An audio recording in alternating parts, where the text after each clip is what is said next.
I'm messing with a star. Nobody safe.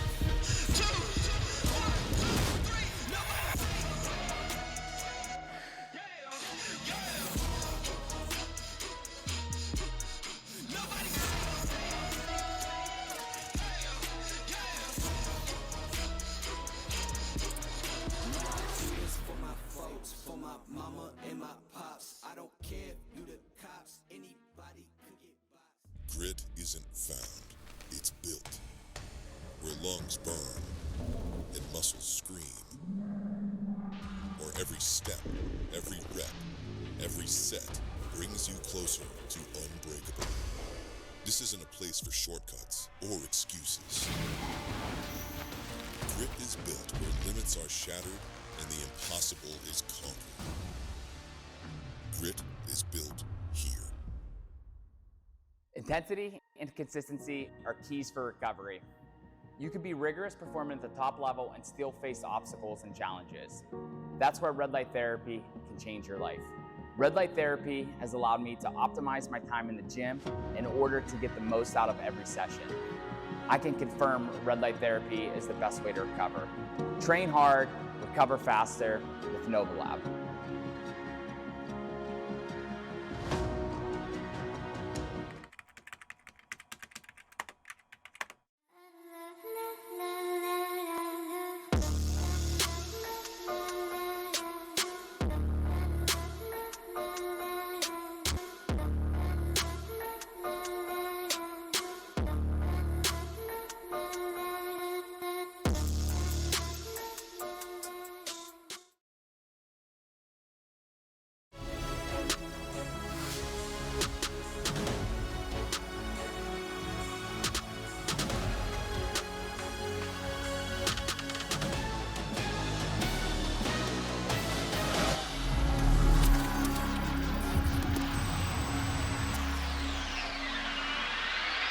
Day one is underway here in Mesa at tour stop 2 of the World Fitness Project.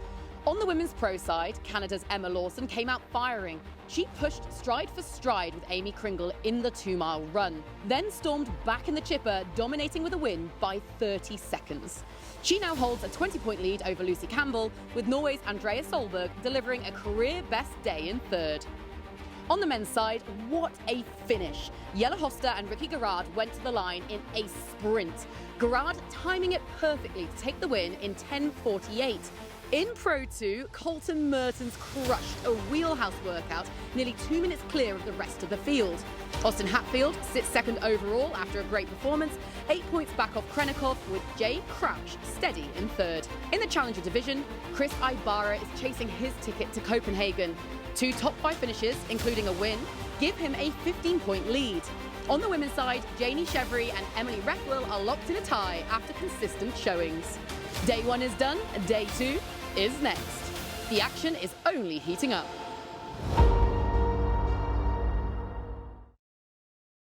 On the Pulse live from the Arizona Athletic Grounds here in Mesa, Arizona, day 2 of tour stop number 2 of the World Fitness Project. We like to call it Moving Day, and we've got 3 competitions going on. I am Derek Forrest. Joining me to break down the competition all weekend long, 2 times Games champion Annie Thor's daughter, 2 times Games champions Katrin David's daughter, and the captain of the jump ship, Seth Page, founder and owner of Jump Ship Training out in Hawaii.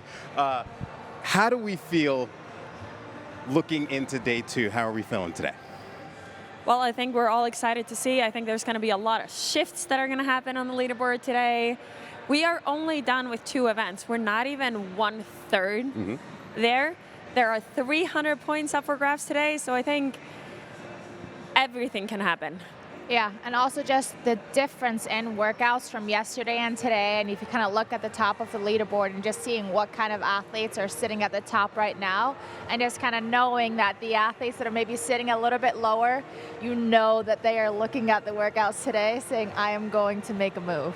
Yeah, it's a new day, right? So everyone needs to look at this like almost like a fresh start. If you bring in what happened yesterday to today, really does you no good. So starting fresh today, we'll see what happens. Absolutely. Yeah, let's take a look at the schedule for today. We've got 3 events, as we mentioned, and it's going to start with Mesa Pro 3 for the individuals, which is going to be a variation of a bunch of moves, but we've got the two-parter, which everyone's excited about because for the first time this weekend, athletes are going to be able to lift heavy, especially in 4A, so everyone's excited about that, especially the power athletes. But as we look ahead to today, Seth, your secret to the pros, what's going to separate some of the smarter athletes from the rest of the pack when they look at these 3 workouts? Yeah, well, maybe they're not secretive, but I think people can actually relate to some of these things that the athletes might be feeling back at home for each event. So number one, for workout 3, we have a lot of grip in midline that we need to manage, okay? So that seems obvious, but the question is, how will each of these athletes take it on?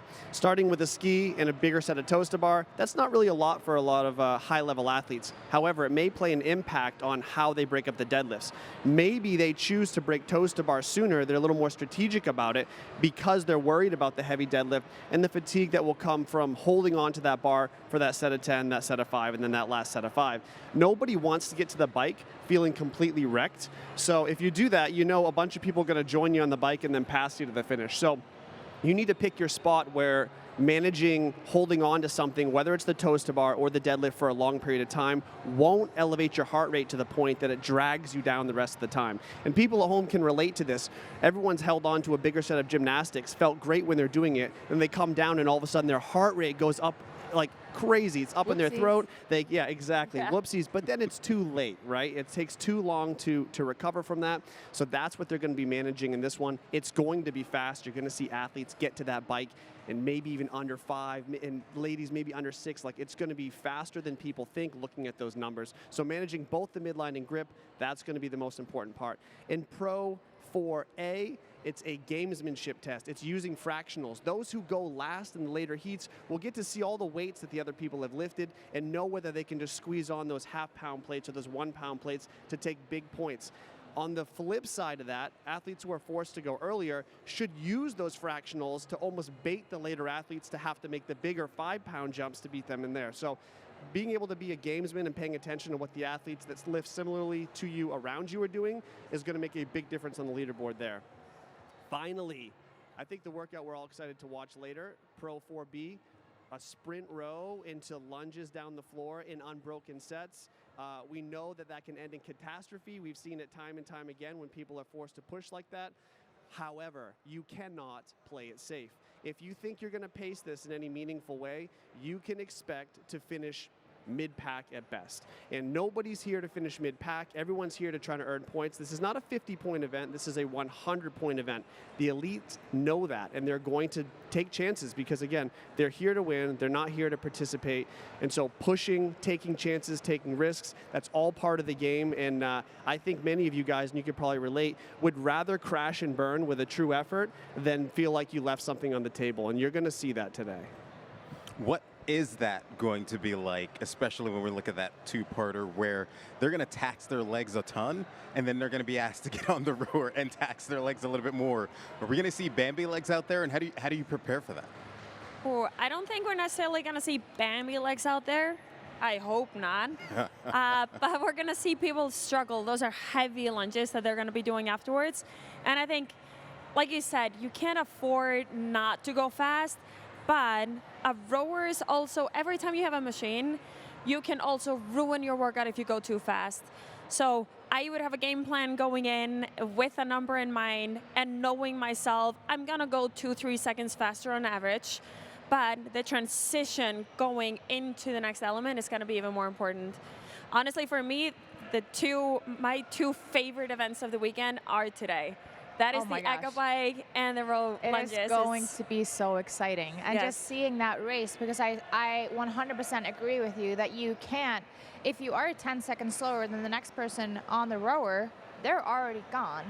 But if you end up going 3 seconds too fast, you pick up those dumbbells, it could get a little bit more sloppy than what you anticipated. And I think we really are going to see, as we always do, I feel like lunges are such a phenomenal way to end a workout for a spectator.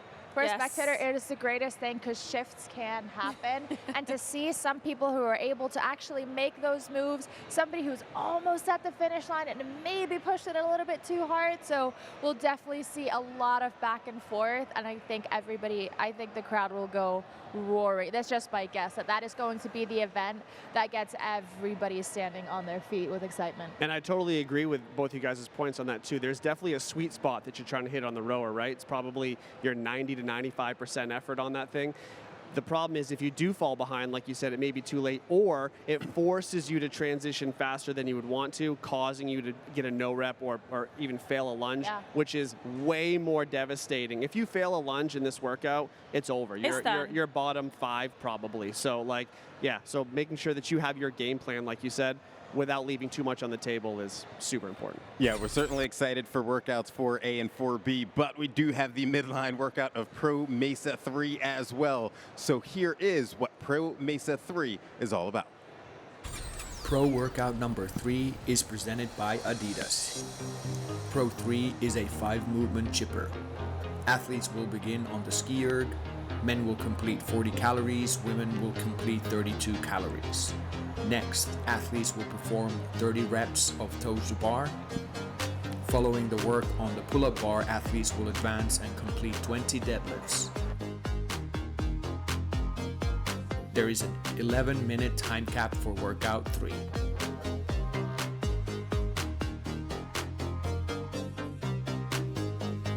After the deadlifts, athletes will complete 30 weighted GHD sit-ups.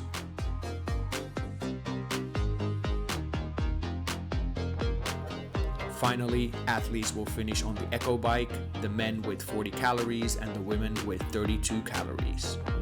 After the final calorie is achieved, athletes will dismount the bike and run across the finish line.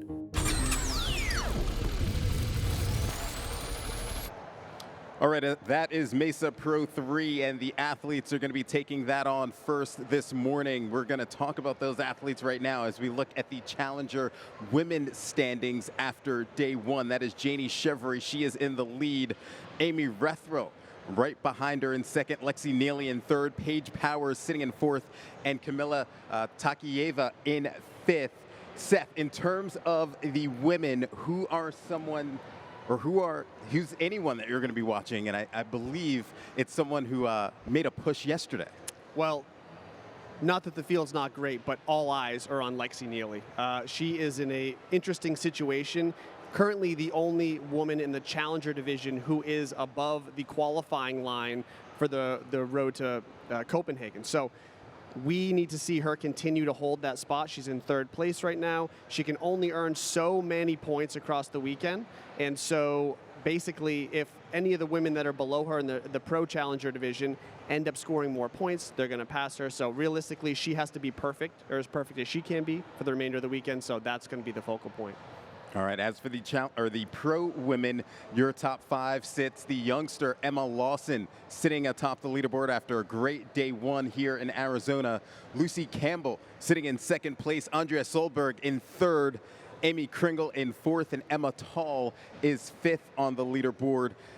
Annie, in terms of women you're watching on the pro side, who are you looking at? I think it'll be really interesting to keep an eye out for both Amy and Emma Tall. 4th and 5th spot.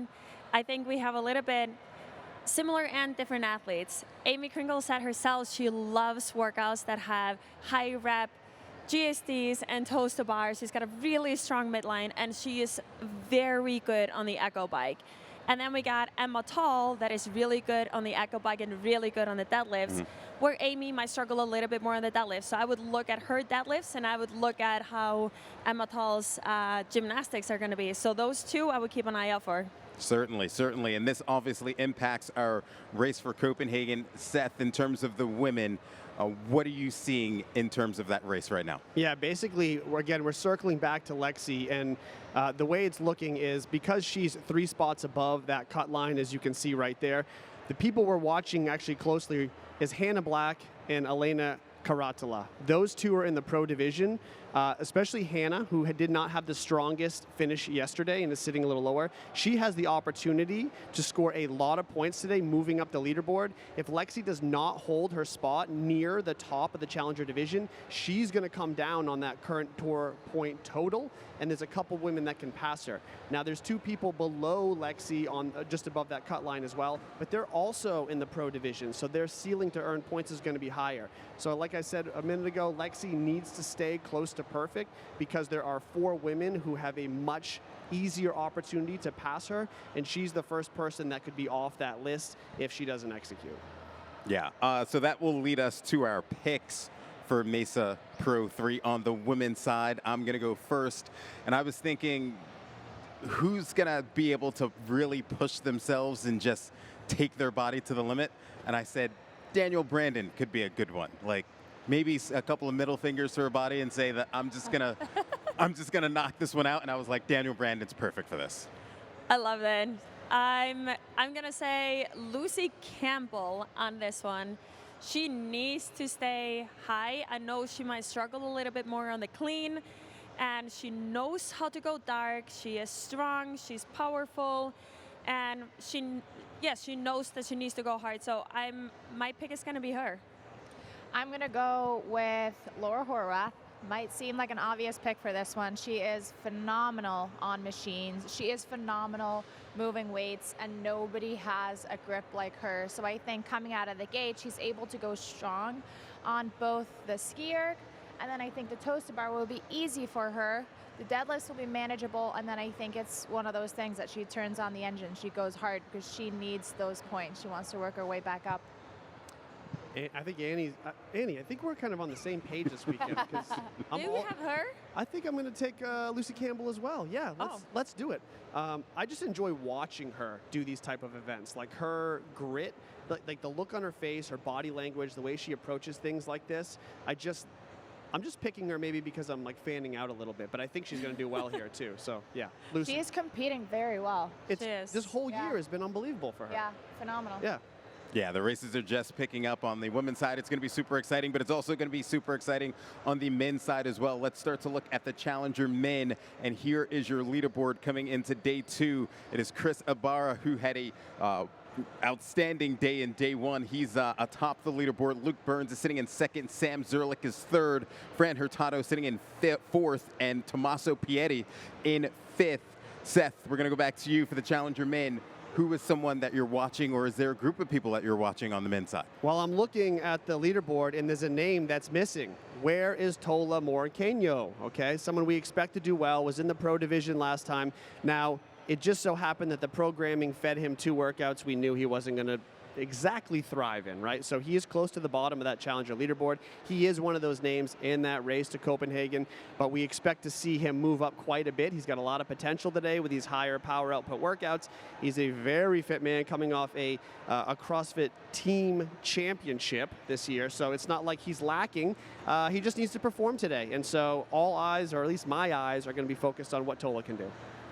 Certainly a guy that could compete with the pro field as well. And speaking of that pro field, the top 5 sits with Roman Krinikov leading the way after day 1 here in Mesa, Arizona. Austin Hatfield sitting in 2nd. Jay Crouch, the Aussies. Jay Crouch in 3rd, and Ricky Garrard in 4th, and then Samuel Quant rounding out the top 5. Kat, going to throw it over to you. You're looking at several big men who should be able to step up today. So I think the obvious one to look out for, he's sitting on top of the leaderboard, is Roman Krinikov, because I think he is going to maintain that lead today. I think he knows he's sitting on top. He had a phenomenal yesterday, and he knows he has the capacity to perform well today too.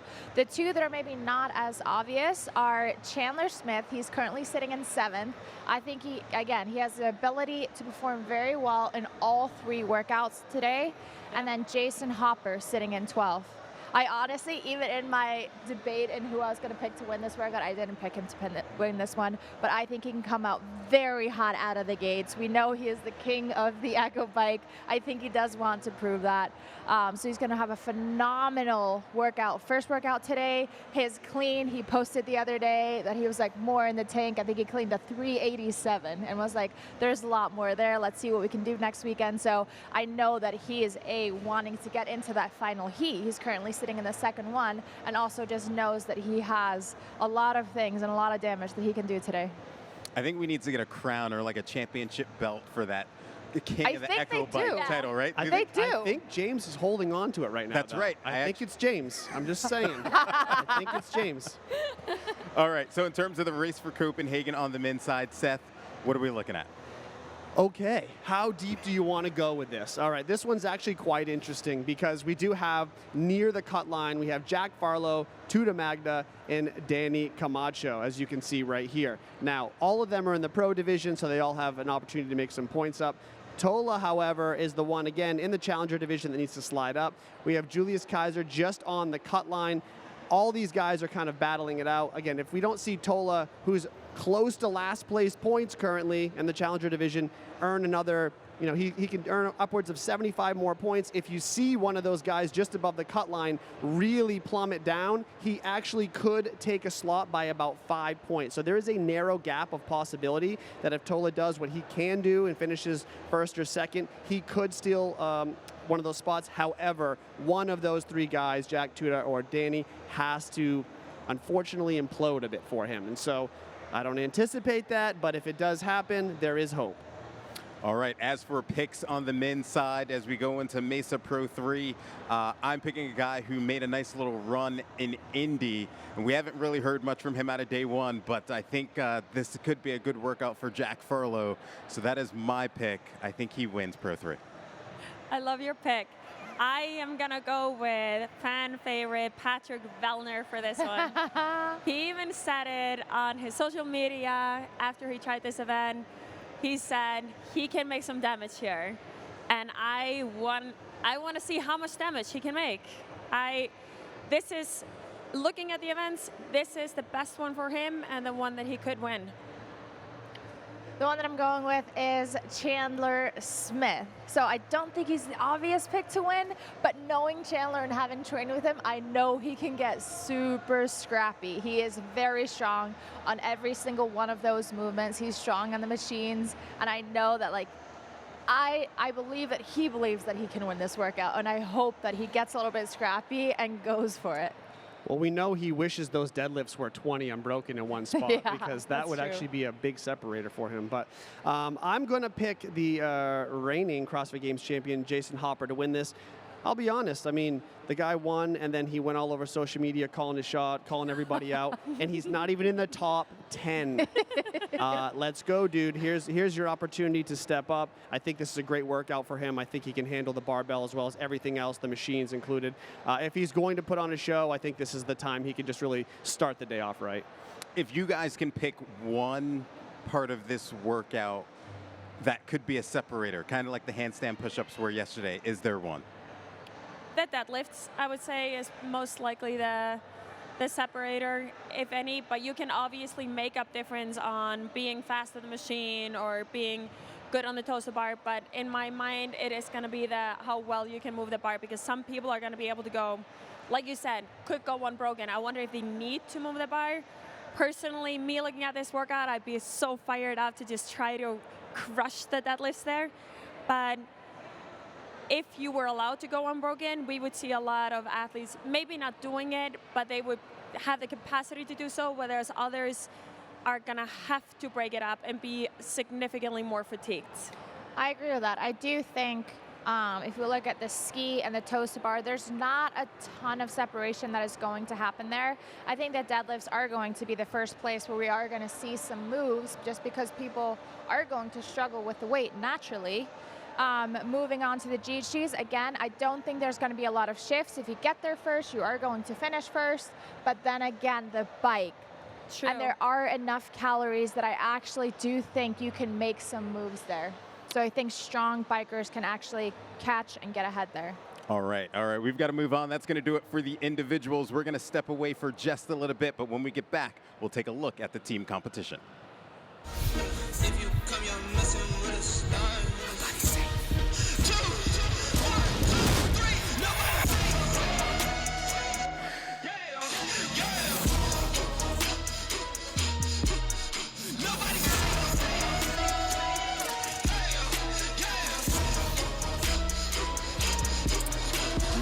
This for my folks, for my mama and my pops. I don't care if you the cops, anybody could get boxed. If you're skipping mobility, you are not training your best. The harder I train, the more I need pliability. Their routines help me recover, stay flexible, and keep pushing harder every day.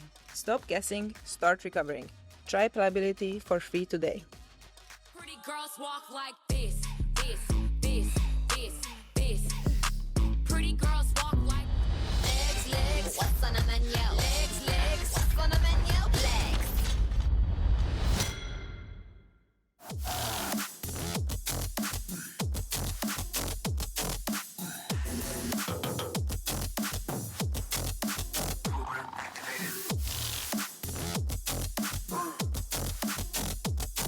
Let's go. 3, 2, 1. Let's go. 3, 2, 1.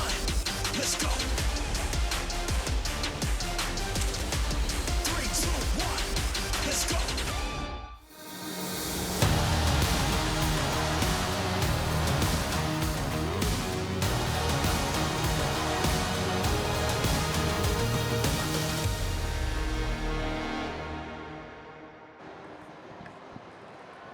Welcome back into On the Pulse. Now it's time to turn our attention to the teams. We've got 8 teams participating here in Mesa, Arizona, with 3 of them getting a chance to move on to Denmark, Copenhagen, Denmark, if you will. Amy Bream, our community reporter, she caught up with several of the teams after day 1. Day 1 of competition for the elite teams is finished up. There were only 2 events today, but they certainly brought plenty of entertainment for the spectators. Event 1 consisted of 4 rounds of alternating rope climbs, synchro barbell thrusters, burpee box jump overs, and rowing. Each athlete finished off every round with a 50-foot unbroken handstand walk, of course, all while under some intense shoulder fatigue.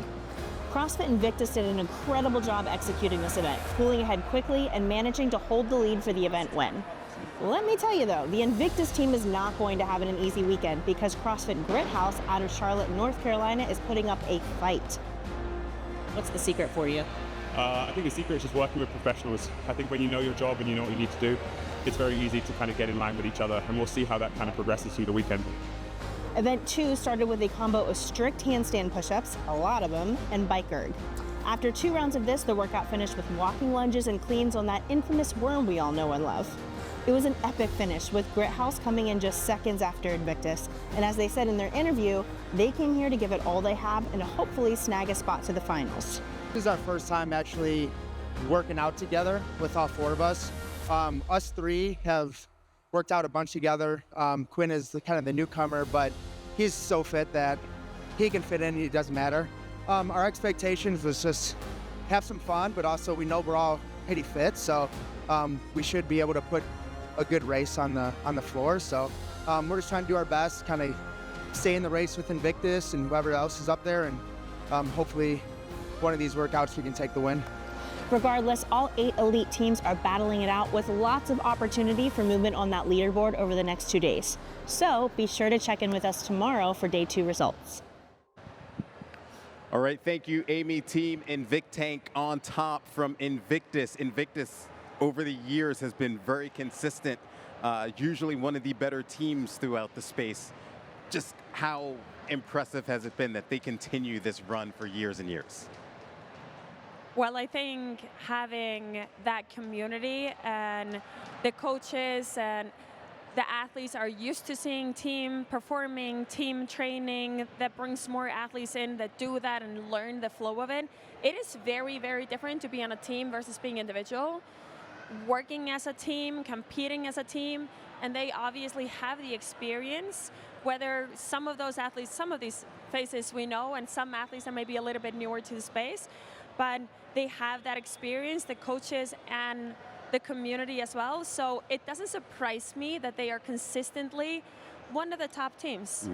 Yeah, I feel like you always see in a race for podium positions, there's always an Invictus team fighting for a spot at the top or fighting for a spot on the podium. And I couldn't agree more with Annie that they have that incredible community and in San Diego, where I feel like you have a lot of up-and-comers wanting to be on the team. You have a lot of experienced individuals in this space training, and they all train together. And so they actually get to feed off of each other's experiences, feed off of each other's push. And it very much makes the hard training so much easier when you have other people to do it with. And so I feel like they kind of all lift each other up, which makes sense. So they always have a great team. When you have a gym or a camp that just has a system in place that's been proven to just make winners year after year, it's not hard to have other people want to come, like you said, and be a part of it. And so that just continues to kind of feed the machine, if you will, and you continue to see results that way. All right, let's take a look at the team workout this morning. It's going to be a lot of synchro work for the pairs this afternoon or this morning. We've got synchro toes to bar, synchro kettlebell hang snatches, synchro deadlifts, and synchro calories on the ski. That's pair A, and then pair B is going to do synchro calories on the ski. It's going to go back the other way, deadlifts, kettlebell hang snatches, and toes to bar to finish out. But in terms of the schedule for the teams as well, let's take a look at that. I believe they've got 2 workouts for the day here in day 2, as again, 8 teams are participating, with 3 with the chance to go to Copenhagen in December to compete at the finals. But it's going to be a busy day for both our individuals and our teams. You see the schedule now on your screen. We're obviously going to be here in the midday for 2 shows, and we're going to see you at the end of the day to recap everything going on. Obviously, a lot of people waiting for 4A and 4B, but that is going to do it here for On the Pulse. We're going to send it over to Jeremy, Austin, and the crew in just a little bit, but I am Derek Forrest for Annie Thorisdottir, Katrin Davidsdottir, and Seth Page. We will see you guys later this afternoon.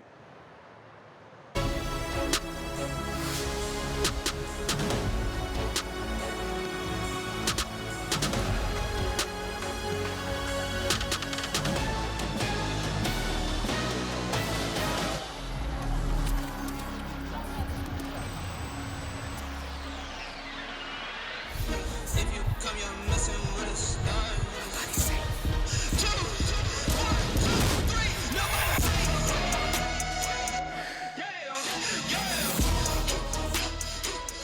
Recover.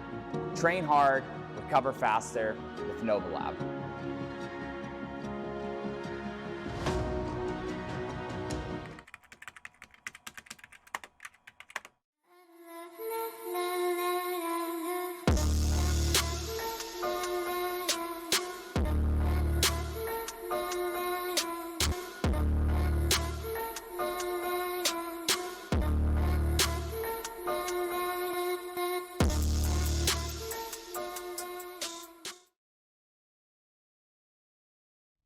It's not just barbells and sweat, it's pain, it's pressure, it's purpose. Every rep, every sprint, every second. It's a battle against your body and your mind. These athletes push through failure, exhaustion, and doubt daily, because in this sport, there are no shortcuts.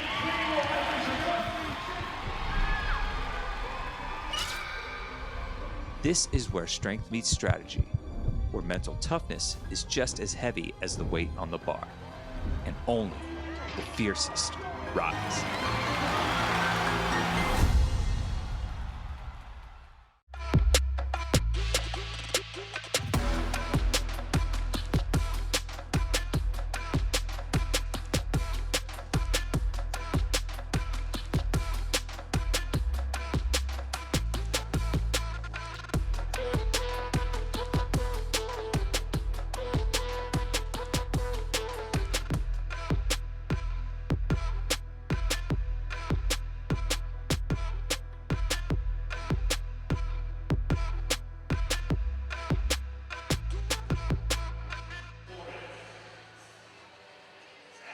Good morning, everybody, and welcome back to the Arizona Athletics Grounds. We are live here for the World Fitness Project, day number 2. And what a day we have got in store today. 3 great workouts coming your way. Jeremy Austin and Tommy Marquez with you. Tommy, a massive day yesterday. I was going to pick your brain a little bit, and we'll go all the way back to yesterday for the 2-mile run and just get an idea of things that stood out for you. We'll go back to the Challenger division first. The thoughts on that? Yeah, I mean, there was some, impressive performances from athletes across the board, but I think some of the athletes that weren't necessarily in a position to win it, how they performed in terms of damage control or maximizing their potential, considering they're in the race for Copenhagen, athletes like Lexi Neely, athletes like Emily Rethwell that maybe weren't going to go out there and win that event, but still were able to hang in the top 10 and then strike on that second event to set themselves up nicely. It's just good weekend management. A few surprises as well, not just for the Challenger division, the Pro division as well. There's some exceptional run times, and the point spread with the second spread as well was very tight. Yeah, and I mean, everything from some of the kicks that you saw at the end. I mean, your Aussie Ricky Garrard kind of going back and forth with Yella. Yella maybe hit the boosters a little too soon, and Ricky got him back. And, we've talked about this at length. Laurel Horvath passing 8 women in that final stretch. With what was looming with the strict handstand push-ups later on. And I like to see the athletes play the game and get into these race scenarios where it's not just as simple as sticking in your lane. You're physically out there running, you're shoulder to shoulder, and you kind of have to play that chess match a little bit. You've got to, especially if you're going to drop a workout, an event throughout the weekend. You only want to do that once throughout the weekend just to make sure you're staying consistent. Yeah, and it's interesting, right? I'll use a term from college football right here in the States, which is just kicking off in a big way this weekend. It's better to get that out of the way early and then build momentum the rest of the way, right? Because every workout after that seems to kind of erase the memories of that, and it just tends to work out in a little bit different fashion. You don't want to finish by stumbling, at the finish line. Absolutely not. We're going to have some big movers and shakers today, some that aren't going to be in our top 10. As we get to our men's standings over our first day of competition, and a man who didn't really have a lot of fanfare except for that final Roman roll at the end of workout 2. It's Roman Krenikov. Very consistent and some great performances from him. Yeah, consistency is the operative word. Roman, it's interesting to say he doesn't have a lot of fanfare because he's always one of those athletes that is in the conversation to win whenever he shows up. But I think he probably had day 2 circled, at least from what he's traditionally excelled at. We thought he was going to do well at the run, maybe Pro 2, not so much. And he surprised everyone, and finished, I believe, 6th in that workout. And when he crossed the finish line, I think a lot of people went, oh, wasn't expecting that. Okay, Roman's here to compete. Austin Hatfield, another athlete we didn't really speak about throughout the run, finds himself in 2nd position. Ricky doing very well in the run, not so much in workout number 2. Jay Crouch proving, again, consistency is key once again. Yeah, you saw Ricky obviously wins the run, then, has a finish outside the top 10 in Pro 2. Jay was able to kind of keep both of them between the buoys and, right there with Ricky. 2 different ways to get to the same spot, but I think, from a mental standpoint, having 2 finishes inside the top 10, a lot of athletes will probably feel just a little bit better about that. And Austin Hatfield, I think his run got overlooked because of how tightly grouped those athletes were. It was Ricky and Yella, and then it was like 1, 2, 3, 4, 5 athletes coming in one after the other, all with competitive times. So it was almost like that top 10 finish for him kind of got overshadowed, and he certainly wasn't overshadowed in that second event by winning that final heat. Absolutely not, and that jam-packed top 10 sees Pat Vellner in there as well. Noah Olsen, we can't understate the performance from Colton Mertens in workout number 2. Oh, I mean, it's there are performances that kind of reset the game board a little bit as far as like what's possible with some of the things that show up. 100 handstand push-ups in terms of volume on the competition floor is something we haven't seen before, and Colton goes out and just puts a ocean between him and the rest of the competition. And it's what he needed, given that he was in 25th after the run. And that's something for him to hang his hat on, right? He mentioned in his interview, like, hey, I want to erase that run and bounce back and get where I belong, and that's inside the top 10, and he's done that so far. The only athlete across the entire field to go unbroken, and just an exceptional performance from him. Women's standings, very similar as well, some great results. And Emma Lawson starting off with that great quality run and then finishing very strong at the end of the day. And I think there's more to the story than just the points on the leaderboard. If you watched Emma and how she carried herself, especially in Pro 2, there was just a different aura about her. Not to get too woo-woo about it, but you could see her in those final rounds, the way she moved between the movements.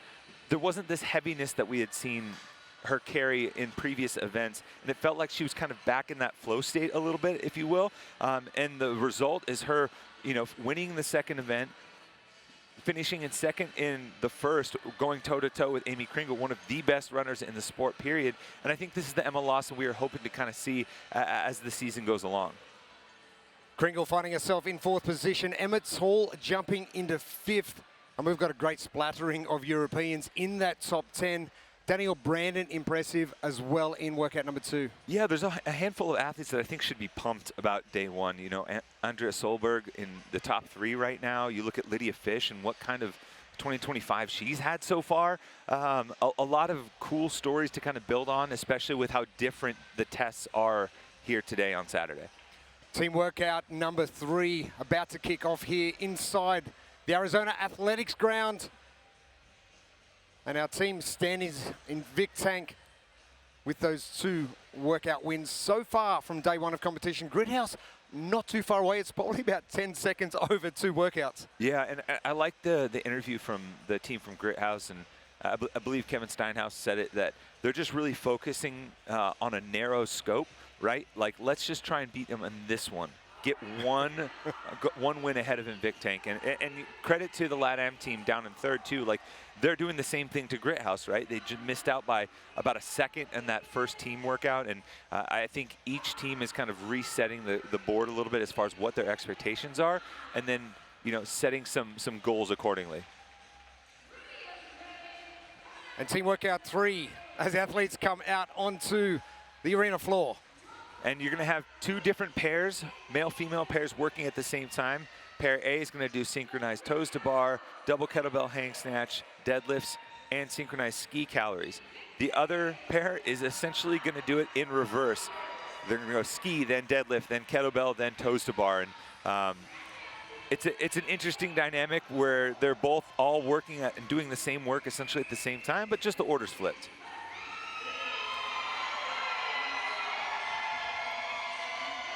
The twins, M&C, coming onto the floor.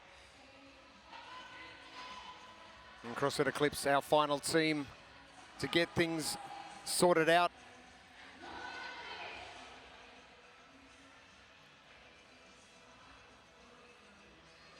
And the Gridhouse team really need to start making a move. As I said, they're not too far away from Invictank. And this is a little bit different scenario for some of these teams. I know new rosters are trying out some new things, and they're figuring out, hey, how does this team dynamic work with these 4 individuals specifically? And we heard from Caroline Klutz, this is her 3rd competition almost in as many weeks. And when she said yesterday, she goes, I haven't actually trained since last week. I hope everything still works. Yeah, I mean, when you're, competing under intensity like she has, both in Albany and in Columbus, you kind of have to get some rest in between and trust that the work you put on the competition floor is going to do the trick.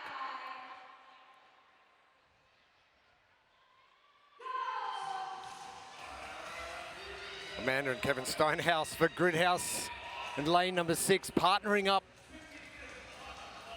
They've obviously got to know each other's movement very well. They know each other very well. It's probably a very good bearing to start things off. Yeah, I mean, you would hope.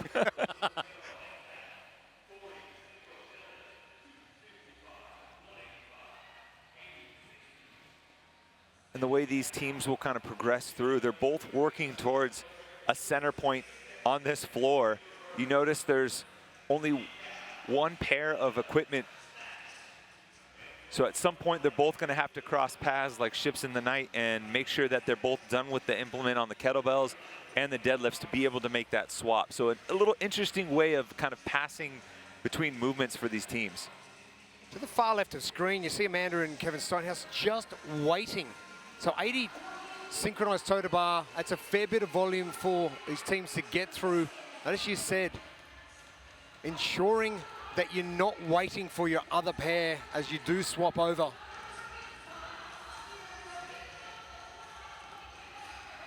And again, some clever programming. You get to choose what you're going to get to first and what you're going to finish on.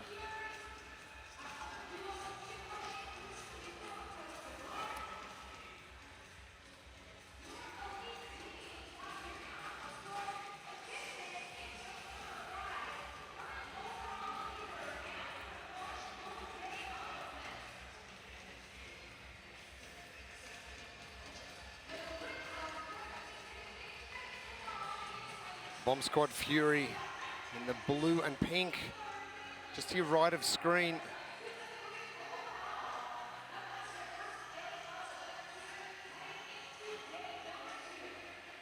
It might be all well and good to go out hot, get as many reps done as you can, but then you're going to be ending up waiting.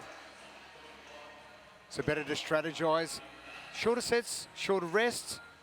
Yeah, absolutely, Jeremy. And I think the name of the game here, we've talked about this a ton, is the interference. And you look at these movements and how they blend together. There's a lot of hip hinging here. You know, the movements that start on either side, it's that aggressive hip closing, the toes to bar and the ski erg. You work to the middle. You know, you're pulling from the floor with the deadlifts, the hip hinge and aggressive hip opening for that, and the kettlebells as well. So it's kind of like similar movements, but different. Still requires a little bit of pacing. You don't want to necessarily burn out on any one movement because you're going to have that interference carry over to the other side of the floor grid. That posterior chain, the core, everything's going to be affected right throughout team number 3.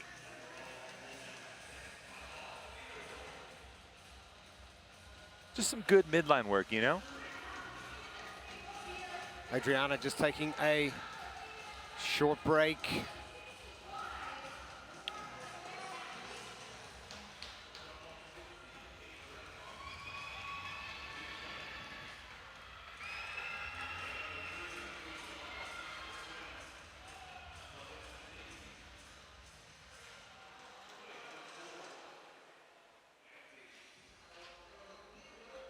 Bomb Squad Fury finishing up. Just keep in mind, the rep schemes are a little bit different for our intermediate division in lane number 9.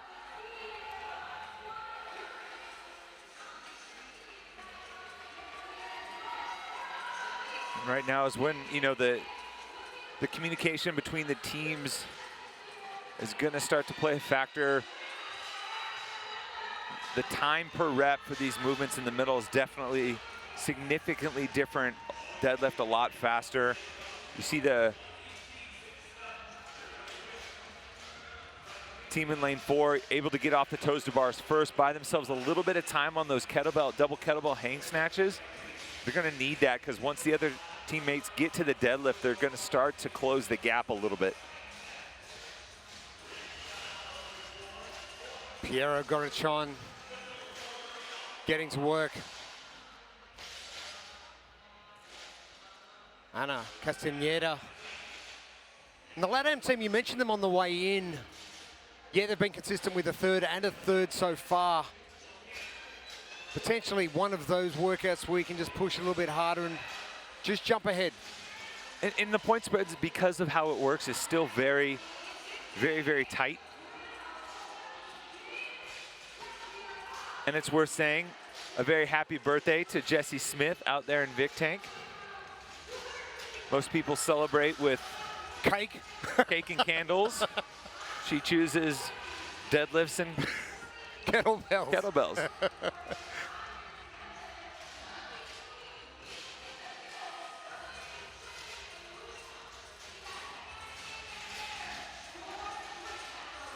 Grid House, exceptional.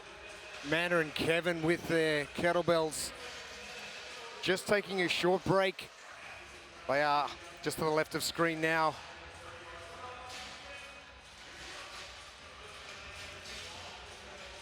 You can see they're done, and now they get a little extra rest while their teammates work on. Grit House has their first pair done with the deadlift half of the workout. And Kevin said in his interview yesterday, Quinn, he's just really fit, so he can do whatever he wants, really. Doesn't need to be part of that team in regards to training and preparation for the entire event here. But yeah, you're fit enough, you can do it. You can do okay. And for a captain, that's a huge relief, right? You talk to you talk to some of the accomplished athletes in the sport on the team side, and you know, you have to be honest with where your team's strengths and weaknesses are, and having an athlete that can just kind of plug and play wherever you need, it's a huge relief. Like, hey, I can put you here, you're going to be all right. Yarrow and Anna just having another break. They've got to be close to finishing. The last 5 for Team LATAM. And this half with the kettlebells and toes to bar, so grip intensive too. You spend that big chunk hanging on the pull-up rig. And Anita and Lucas, it is now their turn for LATAM to grab the kettlebells. They are your leaders, so is this the change we were looking for in the team competition? Invictank had it all their own way yesterday. And I mean, all 3 of the top teams, LATAM, Invictank, and Grithouse, all made the switch within about 5 seconds of each other. So, you know, similar to yesterday, even though Invictank has won both events and the 1, 2, 3 has looked the same, it's a tight race, and the other teams aren't just going to roll over. One thing I was going to mention in regards to the finish of workout 3 for the teams, toe to bar versus ski erg.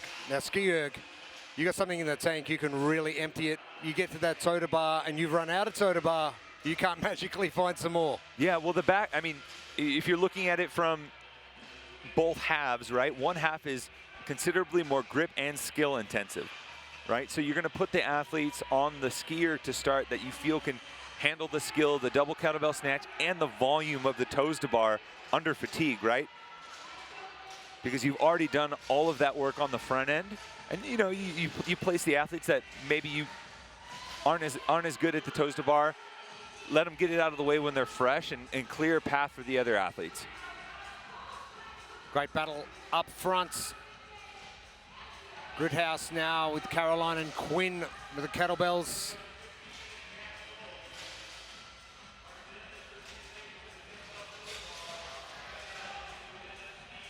And the double kettlebell snatch.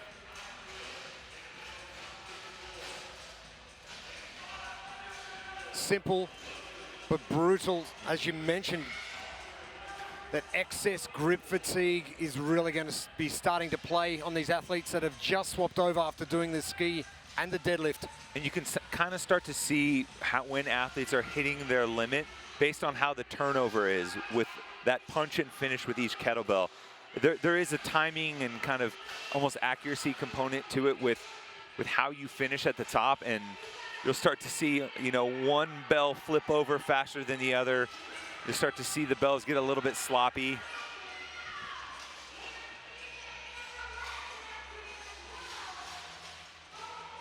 Aaliyah just having a quick break for the twins, M&C. Max Ward partnering her for the back end section of team number 3. Well, and just, I mean, it goes to show how different these halves of the test are, because, you know, the Steinhaus duo were significantly behind when they were on the kettlebells and their teammates were waiting for them. And I mean, they immediately walked over to the deadlift and they picked up time on their teammates instantly. Just how much faster the deadlift portion is. So a big flip from yesterday, where it was Invictank in first, Grithouse second, LATAM in third. We've now got Grithouse in first, LATAM in second, and Invictank with some work to do if they want to maintain that position at the top of the leaderboard. Standings stay the way they are. Grithouse jumps into the lead. It depends. If LATAM can sneak ahead, it'll close the gap just a little bit. Right now, if Grithouse position holds, they're rooting for the squad from LATAM just to push Invictank down. Now, it should be, it's worth noting that Invictank did switch up their pair, the male-female pairs. Yesterday, Josh Alchama was paired with Jesse Smith. Now she's with Roldan Goldblum, and Josh is with Kira Miller. So, you know, the good teams filter that out and adjust. They're not committed to just the same pairs every time, you know, unless you're maybe trying out some new pairings and see how that works. But, you know, they're putting the athletes with similar skill sets based on the movements at hand. Anita and Lucas for LATAM. I've got to start getting a move on. They haven't started their toe to bar as yet.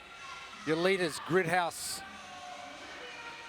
with Caroline and Quinn, putting a big dent in these last 80 toe to bar.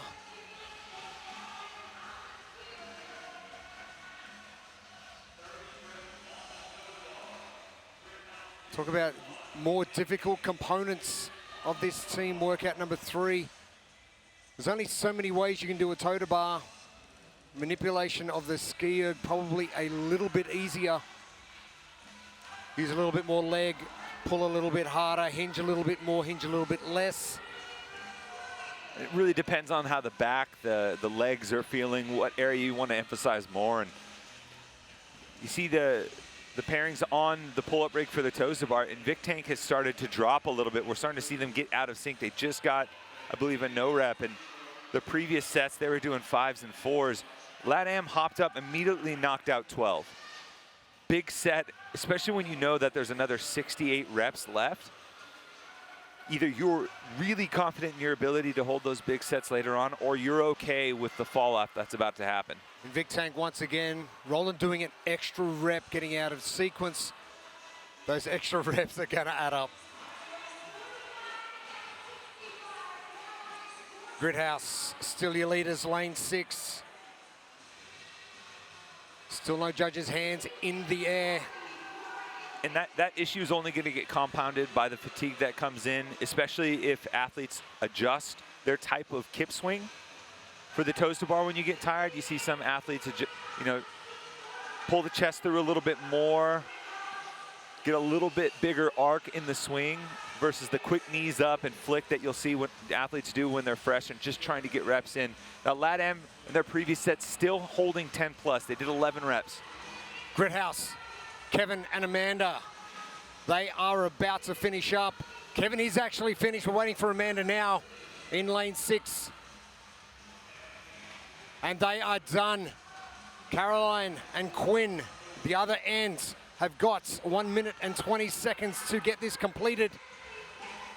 A workout win here. What a great start to day 2 of competition, the World Fitness Project. Tour stop number 2, live from Mesa, Arizona. Bomb Squad Fury. They are about to finish up their entire workouts. The final 60 seconds and the last 5 for Caroline and Quinn Gridhouse. This is going to be a great result. Oh, one left. oh, no rep on that last rep. Remember, it's only placings involved. Now the big question is, can either one of the LATAM or Vic Tank get in? Vic Tank are in. Josh and Kira are in. It's coming down to the toes to bar. Hand is up for Vic Tank. Anna and Piero are done as well for LATAM. Things going to get tight with the last 10 seconds. We could only have potentially one team finish here. In Vic Tank. Oh, just under that time cap in Vic Tank. Squeezing it in. But a win for Gridhouse. Impressive. You know, they said it in the interview yesterday. They just want to come out and start with one win. Build some confidence. And then that's exactly what they did. Didn't worry about the leaderboard. Didn't worry about the points. Came out and execute.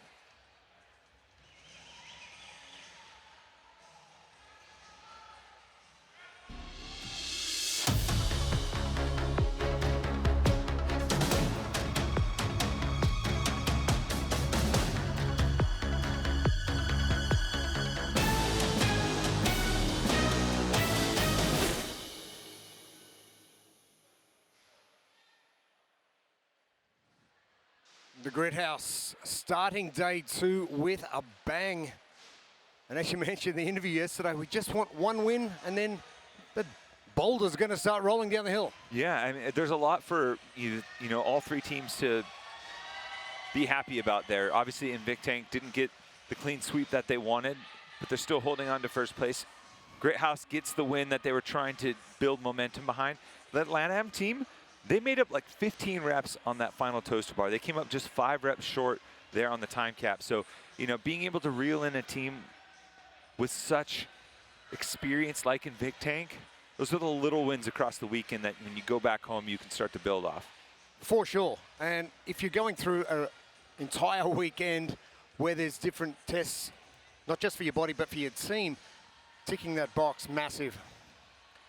And let's head down to Amy Bream with Cole, Max, Aaliyah, and Lauren. It is the twins, M and C. All right, well, I am here with the twins, M&C. You guys had quite the crowd cheer you on. How did that feel? It's pretty amazing being here in our local crowd. Like, we're here in Mesa, North Phoenix area, so it's awesome having our fans here with us. Nothing like that little extra oomph to cheer you guys on. We love that. Aaliyah, I have to ask, you are competing here with your twin sister, Lauren. How does that feel to be going with her? I know you guys have had quite a few competitions together. How does it feel to be going as a team here today? Like a dream, honestly. Like we're living our dream. That's awesome. And we actually spoke a little bit earlier, and this is the first time the 4 of you have all met, correct? Max, you're the newcomer of the group for the 3 of them. How does it feel to be joining the team?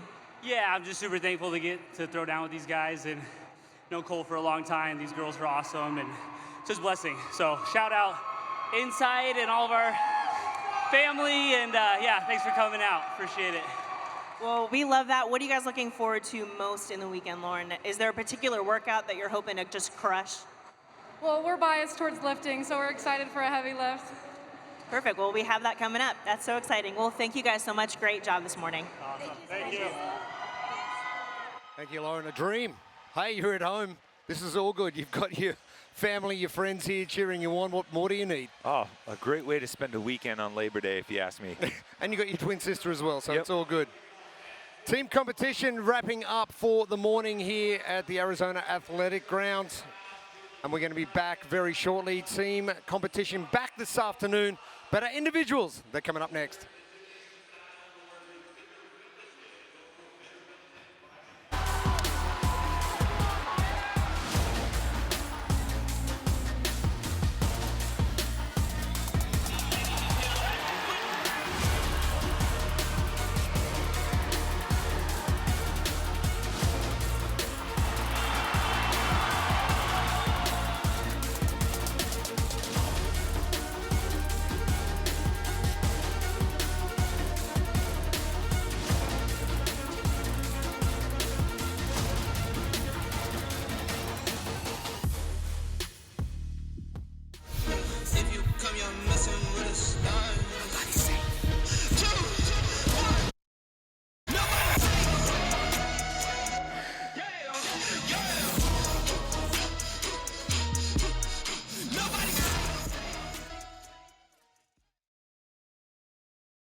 It's not just barbells and sweat, it's pain, it's pressure, it's purpose. Every rep, every sprint, every second. It's a battle against your body and your mind.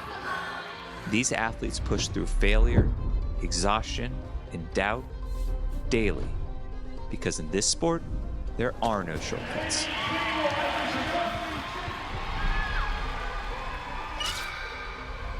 This is where strength meets strategy, where mental toughness is just as heavy as the weight on the bar, and only the fiercest rise.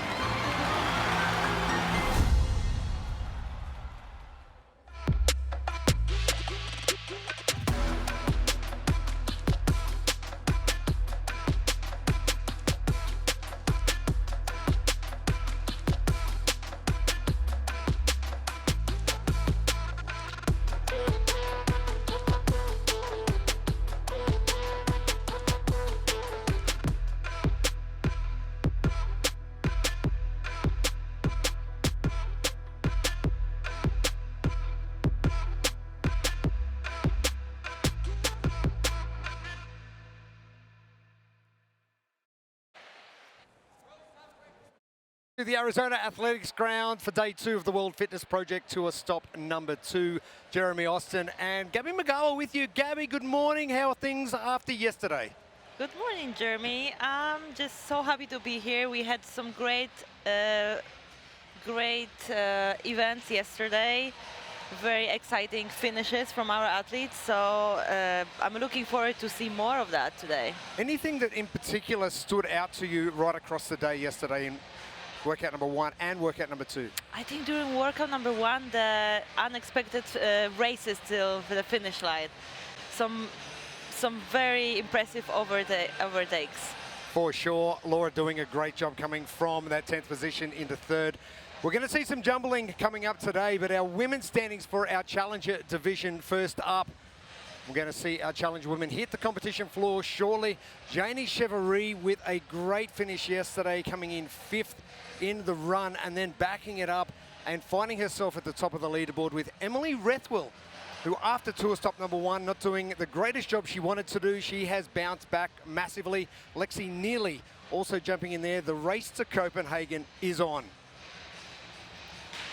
I mean, I just love to see that mindset change from Emily. Like, she didn't give up. She didn't get disappointed with what she did on the first tour stop, and now she's having an amazing weekend so far. Absolutely amazing. And you mentioned that mindset, it's a big part of what happens in competition. Inga Loftes as well, that magic run yesterday. You said there were some amazing performances. I don't think I've seen anyone happier to finish a 2-mile run than her yesterday morning out here at the Arizona Athletics Grounds. Crowd starting to build here as well as the athletes come onto the competition floor. It is Challenger number 3 to start things off for day number 2. We have 5 runs for time, 32 calorie ski, 30 toes to bars, 20 deadlifts, 30 weighted GHD sit-ups, and we're gonna finish with 32 eco bike calories. The weight for the deadlifts is 150 kilos, and the wall bone, the GHD, is 6 kilos. Something we haven't seen a lot of is weighted GHDs. That's something more so you do in training rather than competition, because you don't see it often in competition. Yeah, but that's definitely a skill to have, because there's so many ways to do this movement. I personally love to roll the ball on my body to kind of like rest the ball, so I'm saving my arms so they are not constantly holding the ball and it's not under the tension all the time. Well, you mentioned that testing your midline in certain scenarios. This is going to be a great one, especially going through all the work they've got to get to first. Especially, we're gonna start with ski erg, then straight into toes to bar, then more midline work on the deadlift. No rest whatsoever because we're gonna do weighted GHD sit-ups, and finally we're gonna get some rest on the bike, which I don't know if it's great to finish the workout on the bike. It's always painful. Our lane assignments for our first of our challenger heats for the women. And a number of athletes we're going to keep an eye on. Amanda Fisher, we know she's got high power output. She's in lane 10, backing it up from tour stop number 1. Amanda finishing 16th in Indianapolis. Boshelmoy Kolstar as well. I've just got a feeling there might be a little more sprinkling of the Krieger magic on day 2 of competition here in Mesa, Arizona. How to best strategize this workout, Gabby. This is the blueprint presented by Adidas. Like we mentioned before, there's a lot of midline work here, so you want to keep the cycle speed on those deadlifts quite fast to reduce the time under tension there. And obviously the workout starts with machine, and with the machine there's not much pacing over there. You just, if you want to do well, just go for it. So let's talk as they progress their way down the competition floor. Get to the Echo bike. You've got your 24 calories to get, sorry, your 32 calories to get done. Are we just going all guns blazing, or are you starting off at a relatively easy pace, get into it, and then finish strong? I would give myself 4 calories count. Like, okay, this is the rule. This is kind of like mindset setup. Okay. Just easing into it, just 24 to go. Let's do 4 easy, and then let's go for it. Let's finish strong. I think the battle is going to come down to the final Echo bike calories. Athletes, you'll find, will go nice and steady through the ski erg. Those with higher power output are obviously going to be pushing a lot harder. Ariel Sanders is getting to work straight away.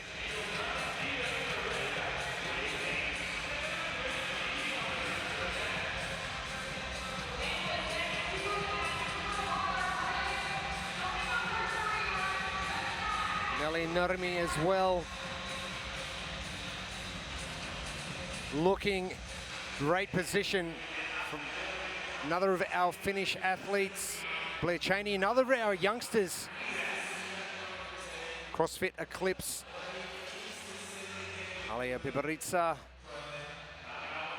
Riley Beebe backing it up from tour stop number 1 as well. She finished 14th. And Ariel is wasting no time. Absolutely none.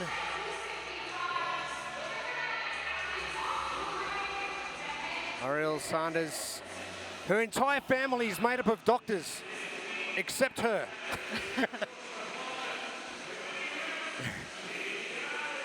She's going to start diagnosing some movement patterns shortly.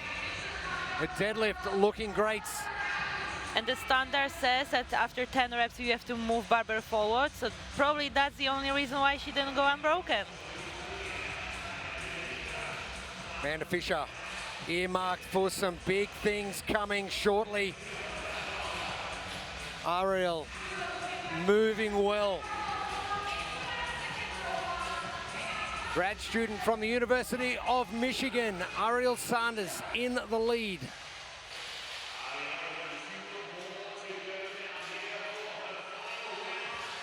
Simple stuff, ticking the box as she goes down the first 2 hits. The weighted GHD sit-ups, the 14-pound, 6-kilo ball. And this is where we spoke about before, about where you place the ball. You're a big fan of keeping it close to your center of mass. Ariel's just keeping it off that body a little bit. Yeah, I would say there are 2 ways of doing that, because we have only 30 reps here and this is a very short workout. You kind of want to move through this movement fast, so that's why she's not rolling the ball or her body. So in that way she's just going through the movement way faster. Fisher keeping it nice and tight. No requirement for hip position on the pad of the GHD. Athletes having to work that out on their own and what works best for them. Bibaritsa is in as well. I think we should keep an eye on the lane number 10. I have a feeling that Amanda gonna go full blast on that bike. Full tilt, you reckon? Oh, yeah. We'll love to see it. Ariel Sanders now moving. She needs a big day today. Currently sitting in 15th and steady for the first part of this.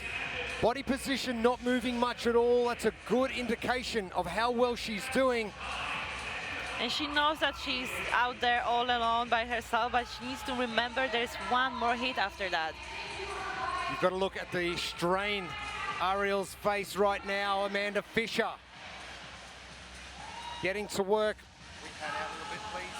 Get Amanda Fisher in screen. She's to the far right, please. Thank you. Ariel Sanders. And now it is really starting to burn. Why are you smiling, Gabby McGower? The pain face is there. Thank you. Amanda hunching over a little bit. Trying to keep those handles close to the center of mass. They're using all her body to move the bike.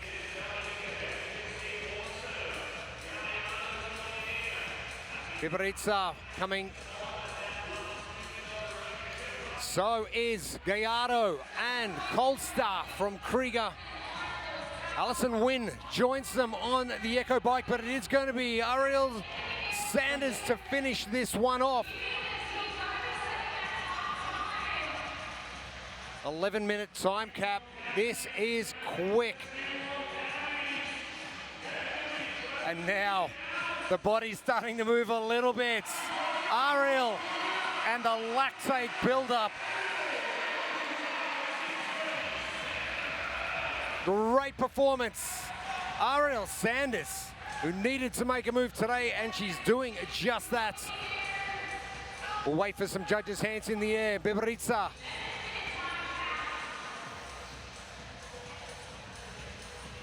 One minute, 40 seconds on the Echo bike. We'll keep tabs on that as we progress through our heats. Fisher, seconds away from finishing.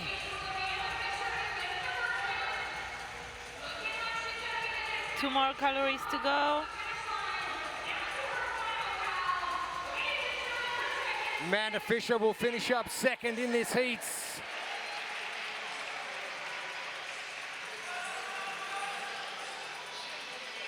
Athletes in heat number 2 will be sitting out the back, waiting, watching. That's something potentially that these athletes could be doing, working out how best to strategize and put a time frame on each of the movements. Oh, definitely. There's something. That's a big advantage to be in a later heat. You can, if that's something which stresses you out as an athlete to observe other athletes, you can ask a coach or your spouse or someone to look what's happening on the competition floor and give you tips. What's the best approach and quick tips. Bibaritsa finishing up. Alison Wynn in as well. Washamoy, Kolstad, done. Riley Beebe done as well. Well under our 11-minute time cap.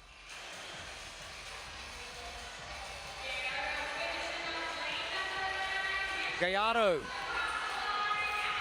probably spending a little bit longer on that Echo bike than she would like. Just 2 more athletes left. Still plenty of time to finish. Elena Pomerizzi, Blair Cheney.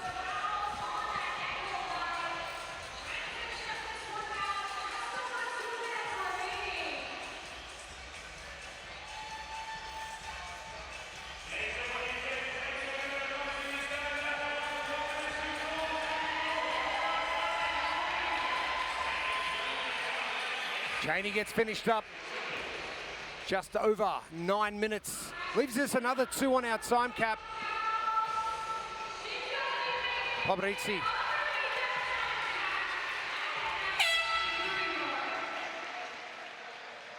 And happy to get that one completed. Pomerizzi, our last backfill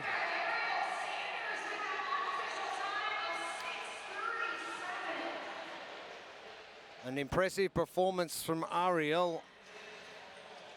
From very beginning, she set a very impressive pace on the ski, unbroken toes to bars, quick cycle speed on the deadlifts.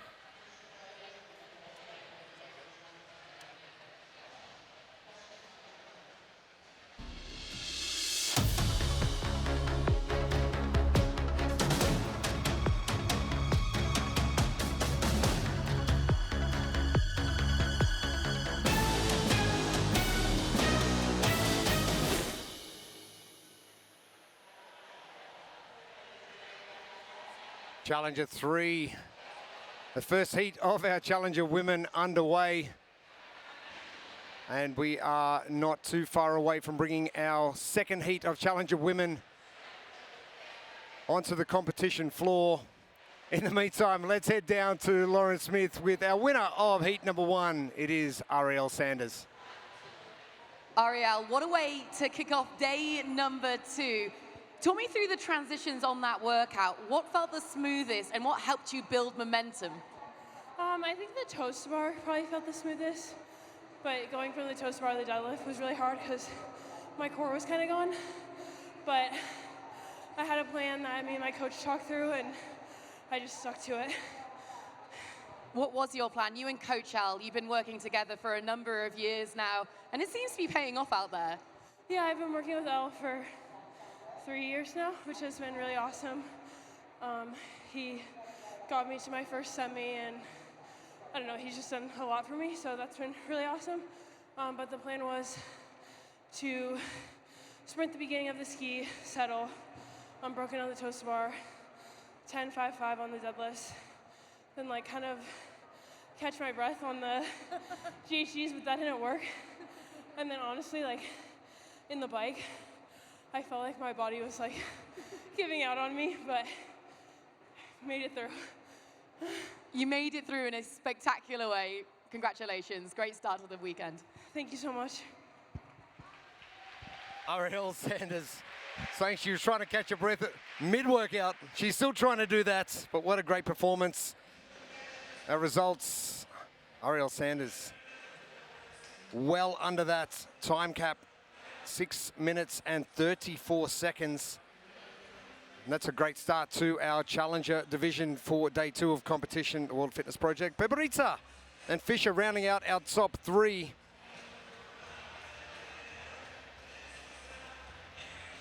And heat number 2, our Challenger women. They're coming up next.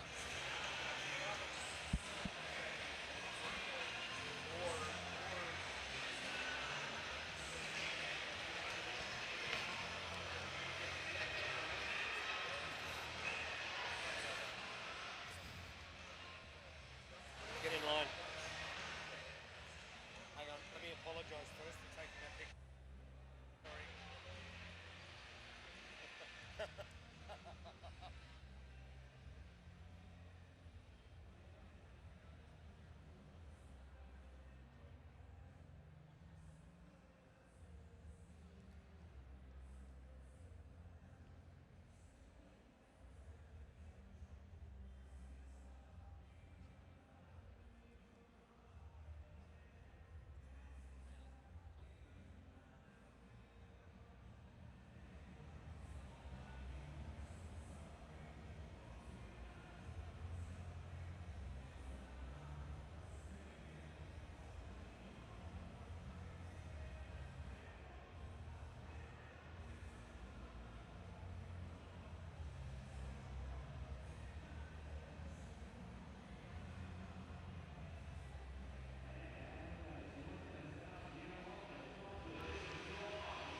Welcome back to the Arizona Athletics Ground, day number 2. The World Fitness Project tour stop number 2. Our athletes for our second Challenger women's heats as they come onto the competition floor. This one presented by Adidas. For time, 32 calories ski, 30 toes to bars, 20 deadlifts, 30 weighted GHD sit-ups, and 32 echo bike calories. The weight for the deadlift, 115 kilos and 6 kilos wall ball for GHD sit-ups. 6 minutes and 34 seconds. Ariel Sanders from heat number 1. This is our second heat. So far, none of the athletes had any problem to finish inside the time cap.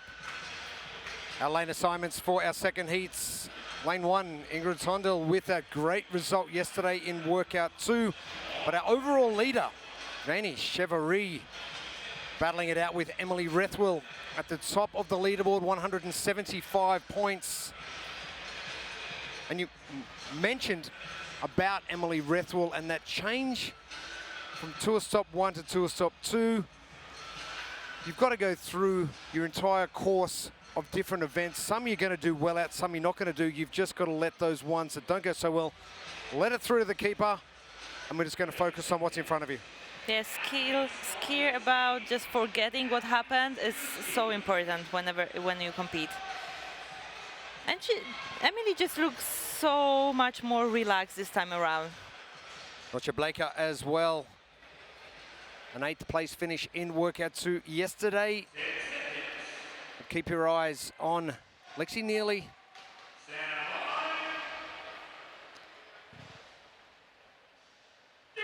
She is in lane number 4, and the race to Copenhagen is on. Currently, Lexi sitting there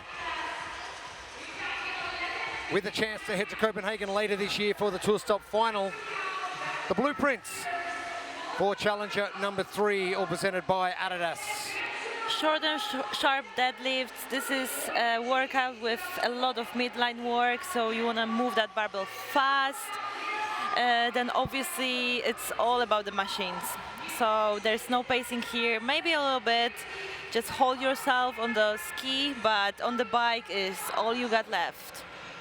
Rage against the machine, yes. Probably not so on the ski erg. Things might get a little bit simplified with our intensity levels.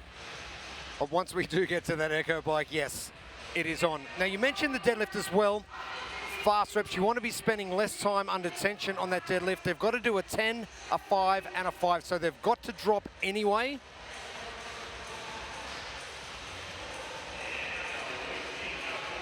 .1200 calories on the ski. And that's big power output. The less strokes you can do, the less time under tension on the ski, the better. Technically, yes. Let's see who's gonna finish first. I think on the paper that's very good workout for Paige Powers, but I have no idea how having a baby a few months ago is gonna affect that. That's a lot of core and midline work.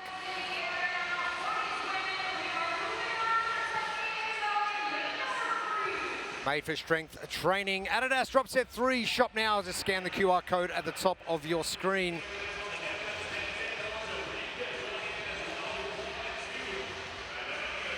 Camilla Takayeva, big mover on the right of the screen.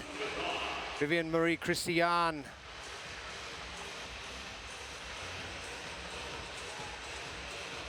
As you mentioned before with Ariel Sanders from heat number 1, unbroken toe to bar. That's probably going to be one of the biggest keys. If it's not your strength, you're going to have to strategize pretty hard. Yeah, I mean, it's not gonna cost you a lot of time if you're gonna drop mid-set. Like, you know, you're just gonna rest a little bit, release the tension of your body, and jump up again. So it's totally fine. But it's very important in this part to keep your back swing a bit harder, so you can reduce the tension on the core. Takayeva, your leader, just ahead of Nortje Blaker from the Netherlands. Takayeva from Kazakhstan. Interestingly, Takayeva breaking, Blaker doing the same. Heat number 1, we saw unbroken deadlifts for the first 10. Lexi nearly getting to work far right of screen. But again, breaking Takayeva, rolling forward. Blaker in lane 10. Will be getting to work at the same time.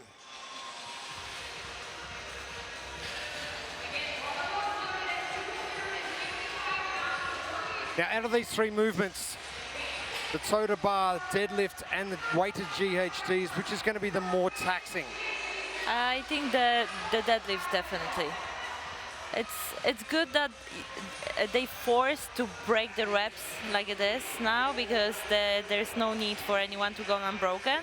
And I think that will be a very big separation between stronger girls in the field, because they could keep going and do, I don't know, maybe 2 sets, like 10-10 or 15-5. Now, interestingly, Ingrid Tondel in lane number 1 has made a massive move on the deadlifts, and she's actually pulled level with Kamila Takayeva and Norcha Blaker.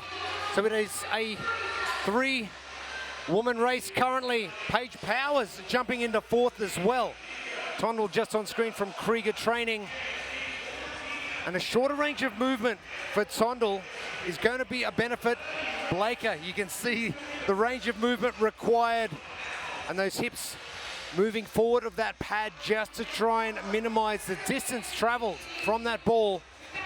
And even though Camila was first on the GHD, her GHD sit-ups are not very efficient compared to the other female.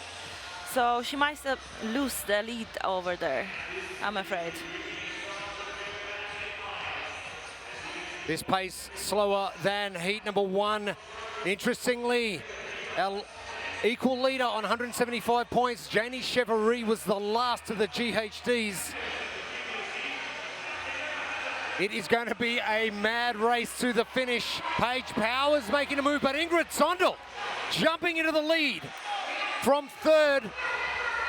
And now the battle with her and Norcha Blaker is on. Paige Powers jumping into 3rd. Kamila Takayeva going from 1st to 4th. 2 outside lanes just creeped in.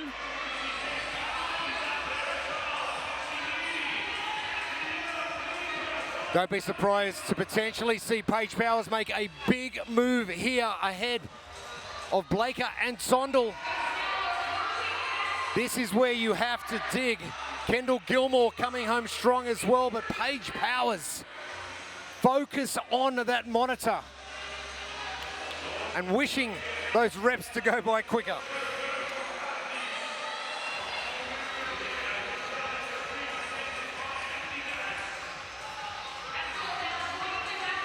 Blaker going for it. It is going to be slower than Ariel Sanders, so she is going to take the points for the challenger women. Wait for the judge's hand in the air. Tondel got to the bike first. Blaker 2nd, Powers 3rd. Looks like Lexi is pushing very hard to be able to catch the leader. Lexi nearly. Her destiny is in her own hands to get to Copenhagen for the Tour Stop Finals. And this is where it's going to burn. It is Blaker jumping into the lead now. Tondel having a look down to see what is happening with the other athletes, but it is going to be Norcha Blaker. Tondel is in 2nd now. Norcha Blaker in 7:10. Powers is going to be close as well. This is going to be a sprint finish between Powers, Neely, and Tondel. Gilmore finishing strong. Tondel, oh, the struggle is real. Powers, oh, no issue there, Paige Powers. Great finish from her. Kendall Gilmore racing Lexi Neely. That's the last thing you want to do to finish with the sprint after this terrible bike. Rethwell will be close to be coming up next. Christiane Takayeva will finish next. Rethwell almost ballet dancing to the finish. Christiane is done. Of Tesnes, she is in as well. Janie Chevrolet will be done. Very quick heats, all done in under 8 minutes and 20 seconds. The change in leaders from start to finish, incredible. Yes, wow, everyone just worked so hard on the bike. Norcha enough in the tank to get her over the line first.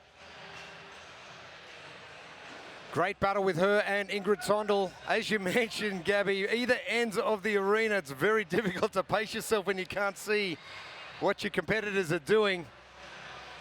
But a great battle. Takieva finishing just outside of that top 5, but leading the way for most of it.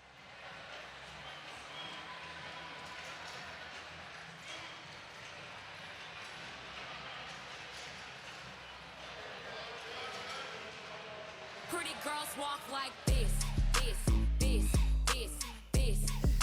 Pretty girls walk like legs, legs, what's on the menu? Legs, legs, what's on the menu? Legs.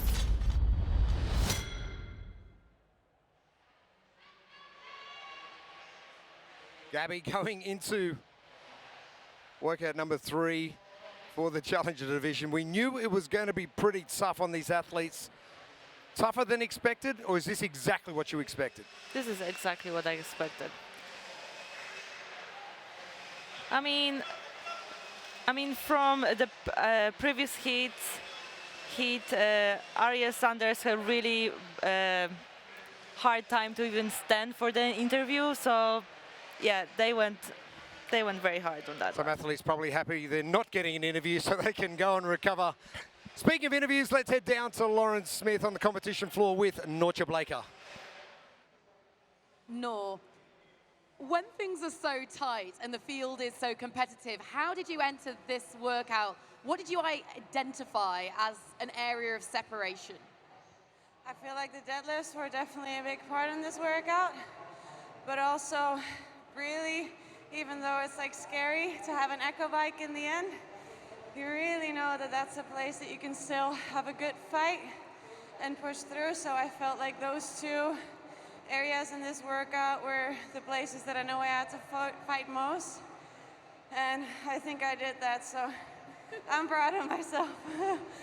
And you should be. Now, you've come over with the No Shortcuts training crew. It's you and a bunch of boys. How are they leveling yourself up to be better and that competitive energy that exists there? Yeah, I feel like we have a really fun crew, especially going into the weekend. We're definitely focusing more on, you know, the serious part and fighting. And in the lead up to that, we're just having fun. Like you said, it's one big crew of boys and me. So it just feels like they're my big brothers, you know? So we're just having a lot of fun. And I feel like this weekend we're here to support each other. And yeah, we balance the fun and the seriousness in a good way, I feel like. I know you had a little bit of an ankle injury in the build-up to, you know, the World Fitness Project competition in general. How proud are you that you're managing this after missing out on volume, and how much confidence can this give you going forward? Yeah, I feel like most of that really came actually just to the qualifiers right after, since it happened the day before, and I was just so nervous on if I was going to be able to do it at all. And I was already so proud that we could make it work. And then the lead up, it's just about being smart, really. We want to push the volume and the exposures as much as possible without sacrificing too much the health over the long term. And I feel like, yeah, just because we missed some volume, but like in spite of that, I feel like I'm ready here for this weekend, and I'm ready to put up another fight for the remaining 3 events, so yeah. I love it. The Echo bike is still feeling it. Great job out there.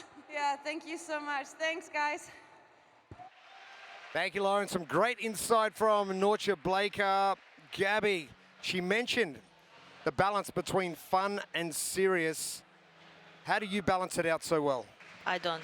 Oh, it's all serious? It's all serious. No jokes whatsoever. So you only have fun with me on the broadcast?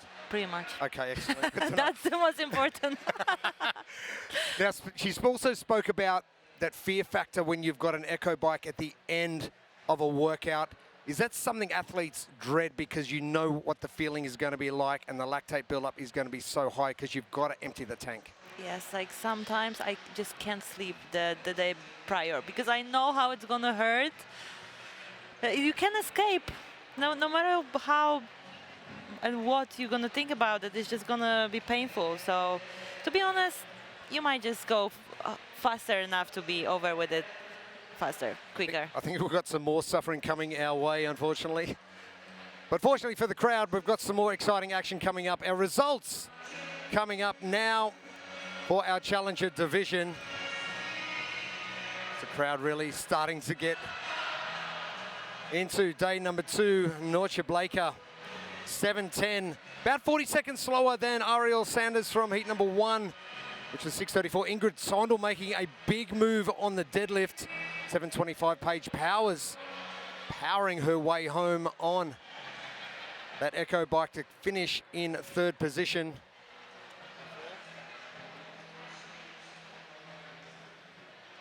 Got our Challenger men coming up. But our overall results for our 3rd workout of the weekend.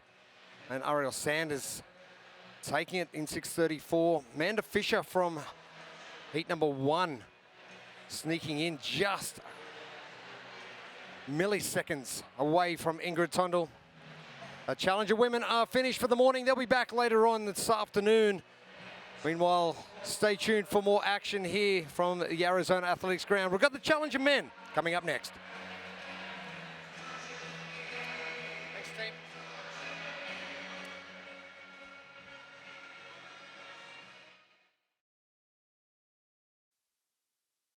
Pretty girls walk like this, this, this, this, this. Pretty girls walk like legs, legs. What's on the menu? Legs, legs. What's on the menu? Legs.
Welcome back. Day 2 of the World Fitness Project, tour stop number 2. It is live from Mesa, Arizona. Our Challenger men hitting the competition floor. And after we've just seen from the ladies, I have got no doubts we're going to see some massive power output. Jeremy Austin, Tommy Marquez with you.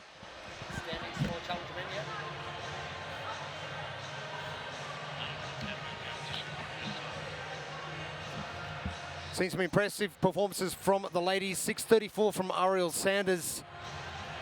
From the women, we've got 11-minute time cap. Are we going to see potentially 5.5-ish? Or are we going to see something amazing come from these gentlemen? I wouldn't be surprised, right? Especially seeing how some of the men that we know of can really hammer some of the machines, the Echo bike, the ski. You know, I'll never put it past these athletes to put something out there that just seems implausible beforehand. Athlete we are going to keep an eye on is someone who really needs to make a move today, and that is Tola Maracanio, another part of the Krieger training crew. And if anyone loves high power outputs, the man to the left of the screen. Interesting way to start the ski. I've seen that a bit over the last couple of years, is the single arm to get that wheel spinning. Yeah, rather than moving the hands together, you kind of bicycle the hands a little bit just to get the turbine spinning in there. And these athletes are going to attack 40 ski calories, 30 toes to bar, 20 deadlifts at 365, 30 weighted GHDs, and then 40 Echo Bike calories, finishing with just an all-out sprint on that bike. And a nasty 20-odd meter run to the finish line, which is probably going to be one of the hardest. Something similar we've seen. Throw it all the way back to Dubai. Acid bath, one of those nasty little workouts that just, there is no hiding from. Yeah, and it really comes down to the fact that there's nothing in your way once you get onto the bike in terms of skill or strength, right? That can hinder you. It's just effort. And, you know, looking at what's going to make you successful here is, you know, the deadlift loading is aggressive enough. I think a lot of athletes who are maybe looking at that as a stalling point, short, sharp deadlifts with all the midline work, you can save some fatigue by partially removing the eccentric loading with quick sets. And then that little acronym there stands for your favorite new rock group, Rage Against the Machine.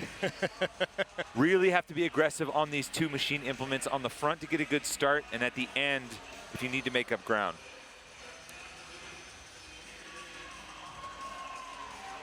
Ryan Jevning, first to move.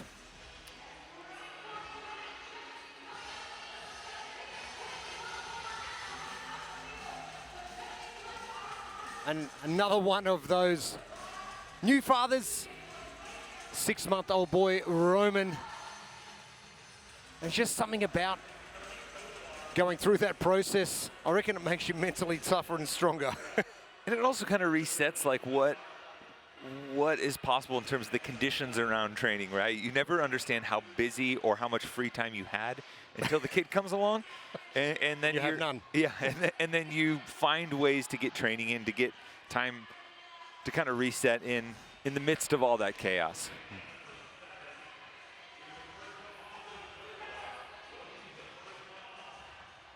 Now Jevning, one of those athletes who absolutely loves an Echo Bike finish. So he did the 10-minute test for the Echo Bike and finished with 245 calories. I couldn't think of much worse to do. Wow. 3 down in our 11-minute time cap. Smage in the middle, Maracagno on the left, and Gerald on the right. Made for strength training. Adidas drop set 3. Shop now. Scan the QR code at the top of the screen. Now 175 kilo, 385 pound deadlift. Decent amount. And typically, you know, in the early days of the sport, like 315 was about the loading for like a heavy deadlift for reps. You've seen the envelope get pushed a little bit more. The deadlift was one of the, I feel like the lifts that you saw the elite athletes develop at a high end very quickly. And then you start to see the Olympic lifting kind of follow suit behind it. But it certainly helps being strong across all lifts, and who better to exemplify that in Tola Maracagno, making a huge push on those deadlifts in the middle. We're not really surprised. Anything with a barbell and he's got it in his hands, we know he's going to move it well. He's a guy that at one point held, you know, the record for the heaviest snatch in competition, heaviest clean and jerk in competition, something I know he's gone back and forth with Jake Douglas. So he's someone that regularly kind of resets the record books once the barbell gets in his hand, but it's something he's really spent some time working on over the past few years, being out in Norway, being out in Iceland, is the aerobic elements and the other movements that kind of tie and bind the whole fitness package together. Maracagno, your leader. Tight battle for second. Justin Johnson in there. Ryan Jevning.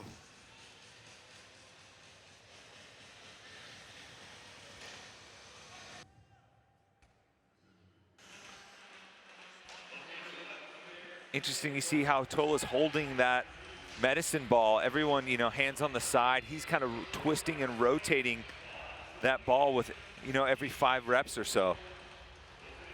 Ryan Jevning, he's got some interesting stuff going on as well. Look at that position of his body. doing all he needs to do. You look at the hip, like the hip angle relative to the torso, right? Like the standard is getting the ball to the feet, and you know, he's saving himself some range of motion and a little bit of extra midline work by not sitting all the way up and just extending the ball to the foot pad. Tola Maracano getting to the bike. CJ Gerald is next and seems to be moving a little bit quicker. Wyatt Taylor, the last athlete to accept an invite only a couple of days ago. Justin Johnson moving now. Ryan Jevning, the man who loves an echo bike finish.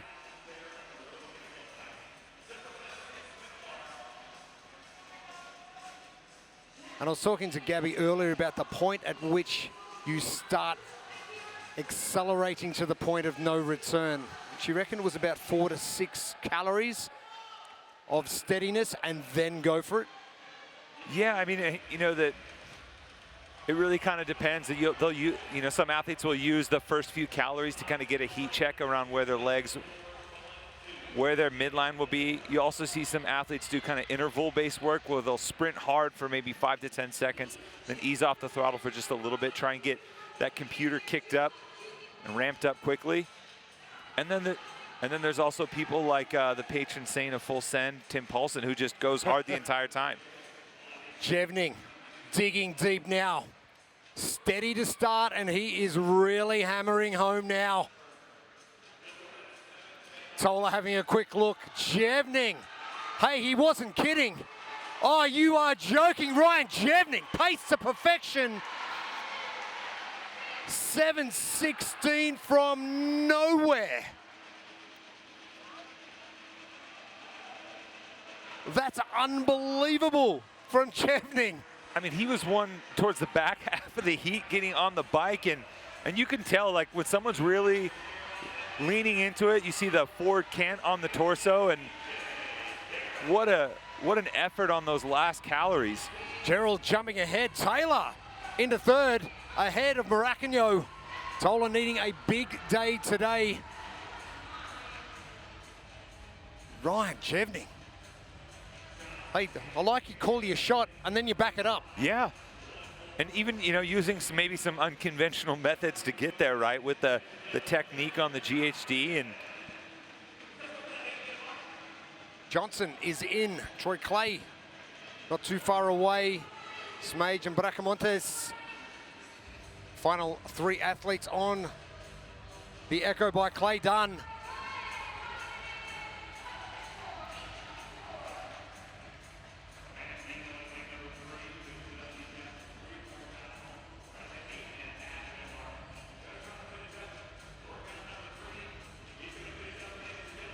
Smage is about to finishing up.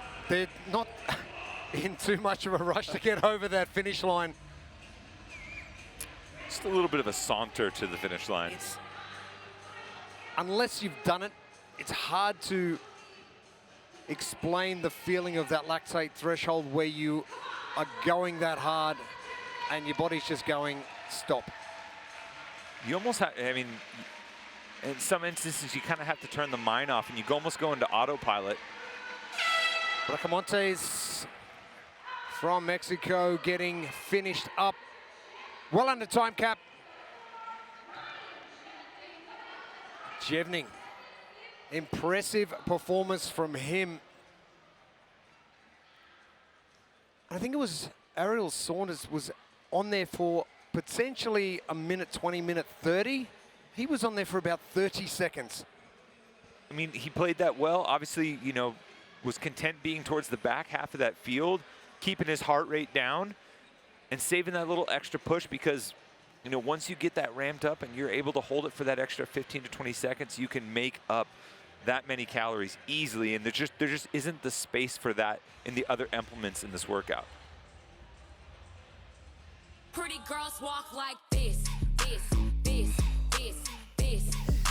Pretty girls walk like legs, legs, what's on the menu? Legs, legs, what's on the menu? Legs.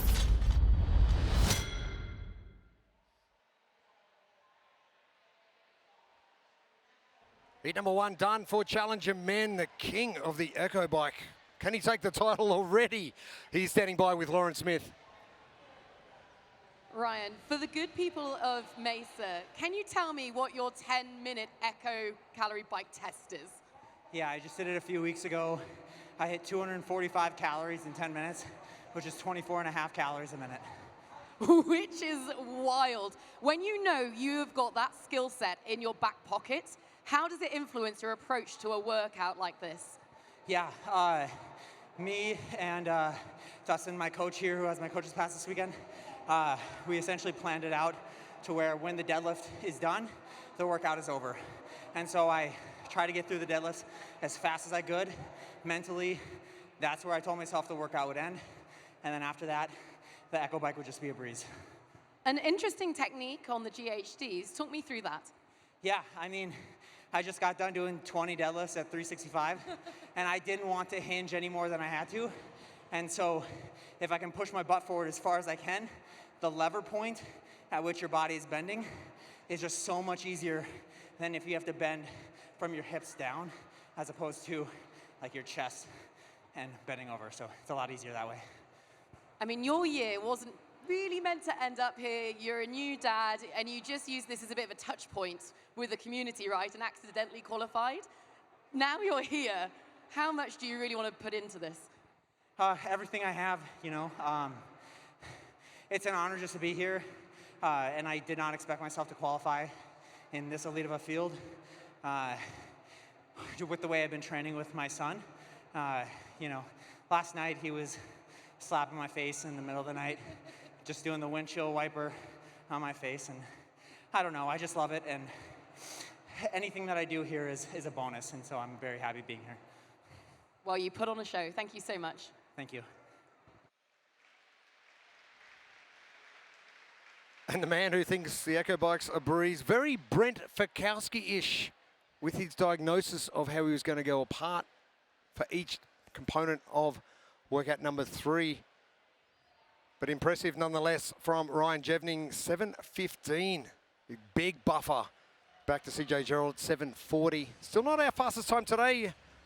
Ariel Sanders from the Challenger Women's Division, 6:34. Have you got the hand slap to the face occasionally? I mean, who hasn't, right? I mean, I think that resonates with all the dads out there. You know, the sleep, you know, where your kid is just, you know, finding ways to insert himself into your sleep schedule, and it really just comes down to them wanting attention and time with you, which is a beautiful thing. And for him, it's a nice bit of perspective. And I don't care what time of the evening it is. Exactly. The time is just a flat circle for your kids. It does not matter, and ultimately he comes out here with that perspective, and it gives balance to how he approaches this. And he clearly had a great game plan for this workout, and he might be the first person to use Echo Bike and a breeze in a sentence like that. I think a lot of people at home were probably like feeling their stomach turn a little bit. Well, anyone who's used the Echo Bike knows exactly how it feels, and it's unrelenting, unforgiving, but I've not seen anything that quick, and for him to recover that quickly after. As we welcome our second heat of Challenger men to the competition floor, this is Challenger 3 presented by Adidas. And these men will tackle 40 ski calories, 30 toes to bar, 20 deadlifts, 30 weighted GHDs, and then finish with those 40 Echo Bike calories, 365 on the deadlift for the men, 9 kilo or 20 pound medicine ball for the weighted GHDs. One time through, one nice spicy chipper.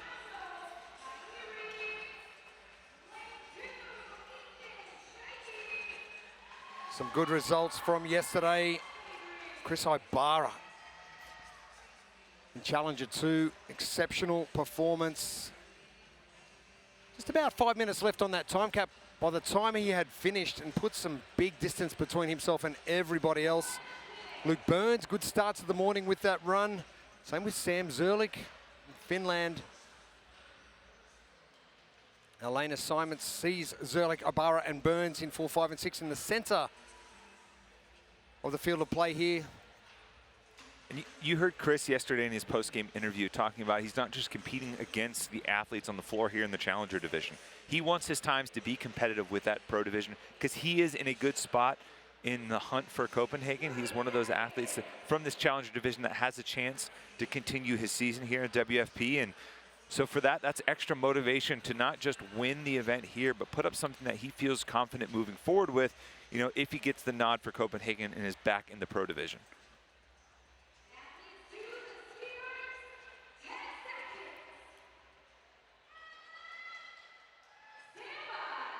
Anxiety levels rising for the gentlemen after what they've just seen from Ryan Jevning on the Echo bike as they get underway.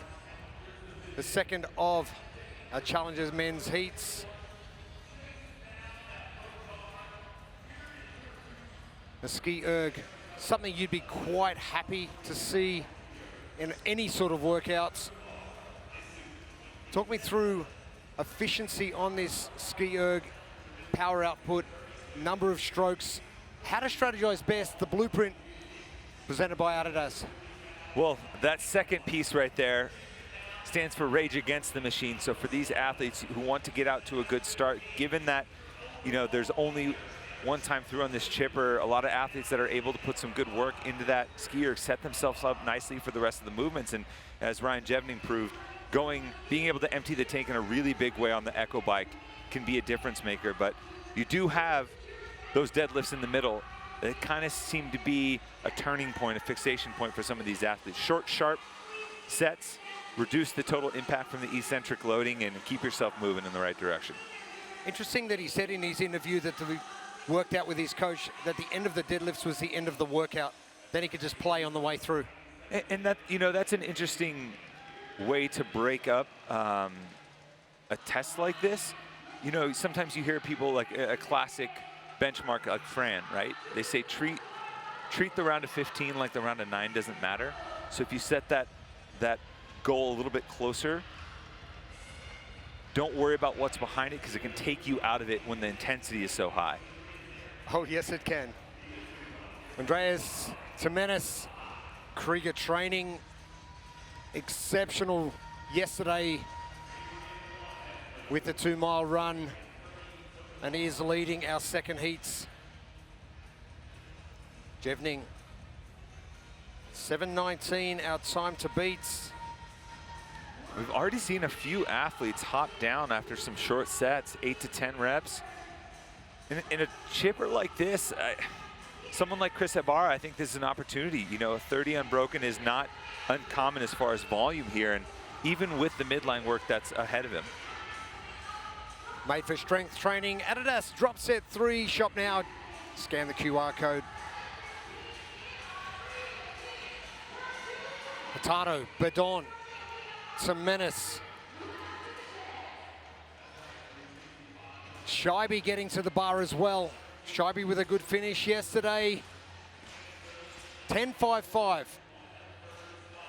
We talk about negative split sets yesterday, and to make things easier mentally, you don't have a choice. You've got to replicate. 10's a good one to get out of the way, but then the 5 and 5. What does that do to you mentally going into that second set? Well, it's a nice piece of strategy that's taken care of for you, right? You don't necessarily have to worry about, all right, like, do I feel this out? Hey, you have to move the bar. You have to have that transition that's baked into it, so you can really kind of rally around that. And especially given the loading, I think for some of these athletes, you wouldn't want to go much bigger sets than that. So it's a nice piece for you to set those miniature goals ahead, get to it, recover, reset.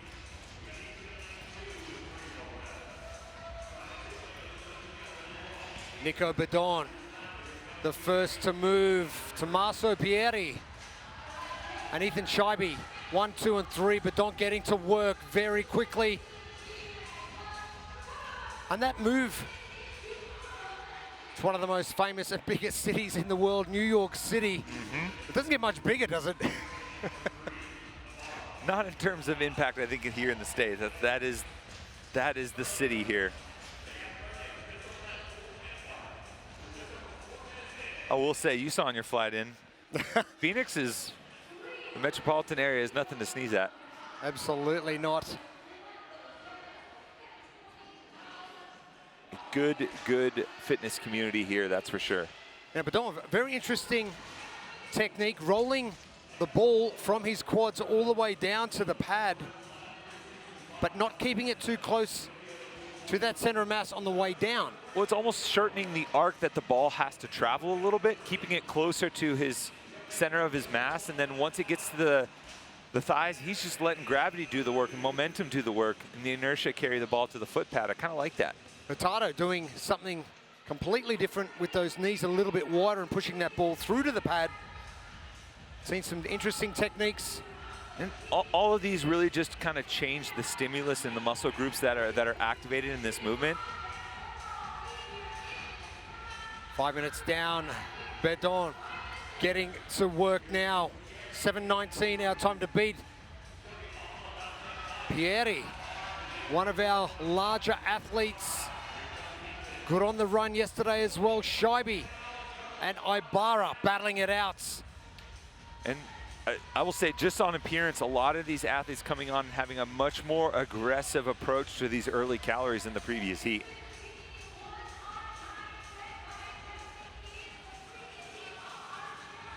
Now, Ibarra, you do exceptionally well yesterday, 15.5 minutes for workout 2.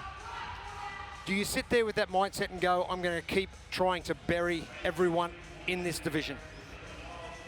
Of course. I mean, you want to keep the foot on the gas, right? Because like I said earlier, Ibarra's competing for something much bigger than just his placement in the challenger division. There's a much bigger season scenario that's at play. And, you know, deservedly so, he sees himself as a pro athlete. So he should, you know, use that as fuel to help, you know, propel his performance beyond just this challenger leaderboard. But he has his hands full right now because he's trying to chase down Tommaso Pieri and Bedon. Matty Gilpin, the final athletes, moving to the Echo bike. Bedon, Pieri, the big man, is going to be bringing it home. Tommaso, the Italian stallion. Bedon, another good finish from him. And the snake dance to the finish. Oh, man. We're getting some new dance moves every single heat. Oh. Ibarra in 4th. You feel for him, right?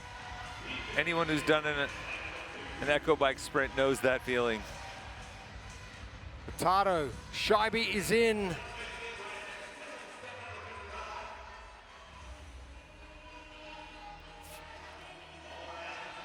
Brandon, another one of our taller athletes. And we just hit the time, we just passed the time from Ryan Jevning in the previous heat. So all 6 of these men that are across the finish line able to beat the top time from heat 1.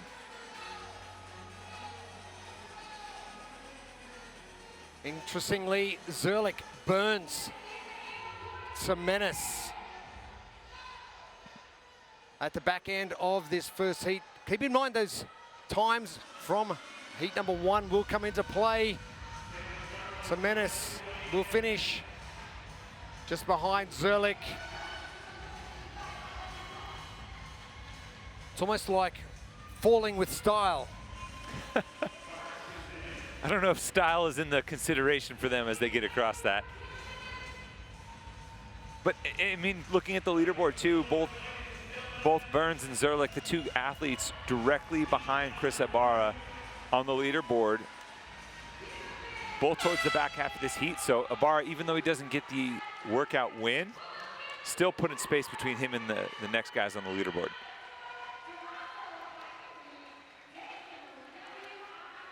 Gilpin getting finished up. And a tough old start to day number 2.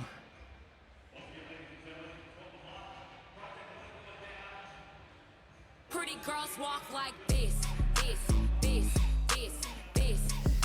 Pretty girls walk like legs, legs, what's on the menu? Legs, legs, what's on the menu? Legs.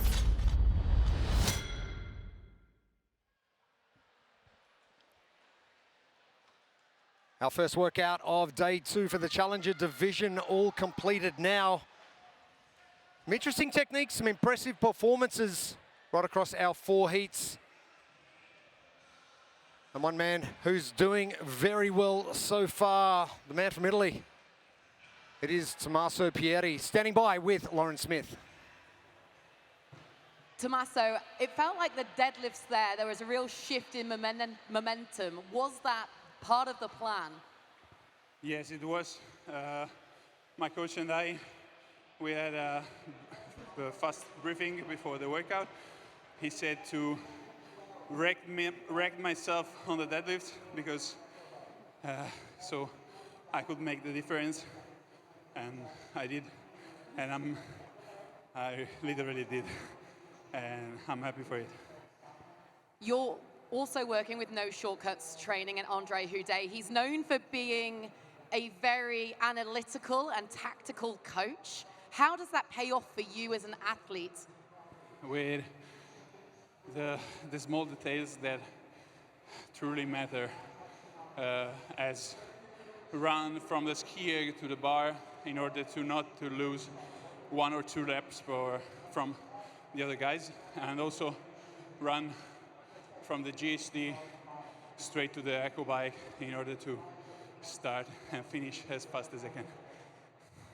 Coming out of Italy, apart from perhaps Enrico Zanoni, there hasn't been this standout male athlete in a while in the sport of competitive fitness. How much do you want to be that athlete? Enrico, for sure, is the strongest. I'm working hard to reach that level, and I'm going to continue years over years until I make it. I love it. Great work out there. Thank you all, guys. Thank you all. Thank you, Tommaso. A 5th and a 6th on day 1. This is a great result again from Tommaso Pieri. The Challenger divisions now finishing up for the morning here at the Arizona Athletics Grounds. We'll be back with our pros up next. Pretty girls walk like this, this, this, this, this. Pretty girls walk like legs, legs. What's on the menu? Legs, legs. What's on the menu? Legs.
number 2, Jeremy Austin.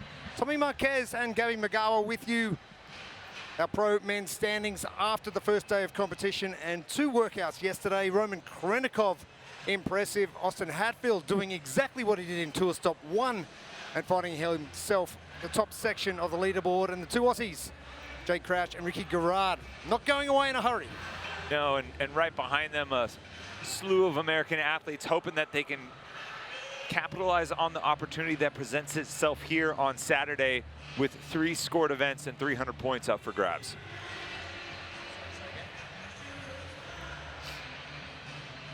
Great to see Patrick Vellner in 10th spot. He did say on social media that day 2 was going to be a lot better than day 1, so let's see.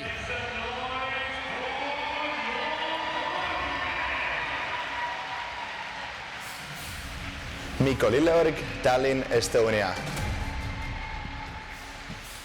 Nick Matthew, Minnesota, United States. Dallin Pepper, Florida, United States. Tudor Magda, Washington, United States. Björgvin Karl Guðmundsson, Hveragerði, Iceland. Aniona Dai, Farao, Spain. Julius Kieser, Leipzig, Germany. Nate Ackerman, Chicago, United States. Janne Koski, Naantali, Finland.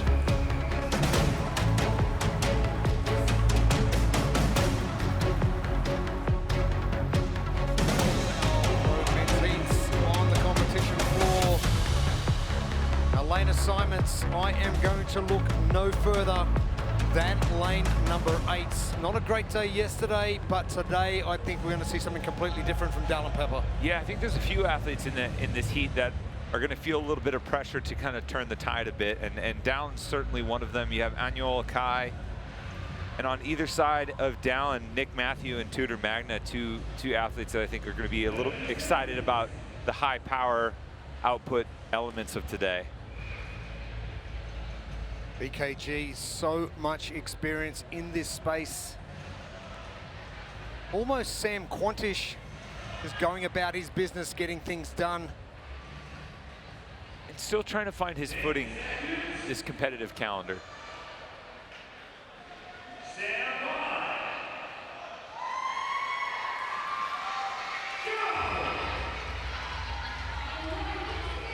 Pro 3 starting things off for the morning here at Arizona Athletics Grounds. Welcome to it wherever you're joining us right around the world. Pro 3 presented by Adidas.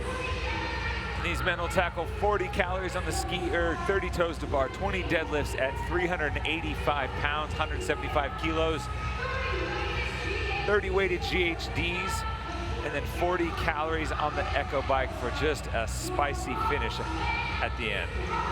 11 minutes on our time cap, something that the Challenger division didn't need.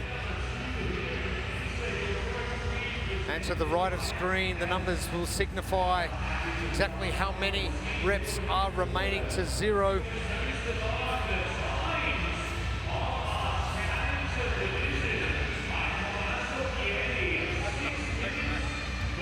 Our blueprint presented by Adidas, how to best strategize, I reckon, just get after it. Oh, yes, and with these heavy deadlifts, short, sharp sets, reduce the total eccentric load here and the taxing of the midline, and that opens you up to really rage against the machine. That's that little acronym there is for.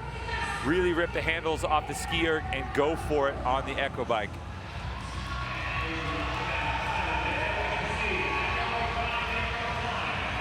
Pepper, talk about a man on a mission.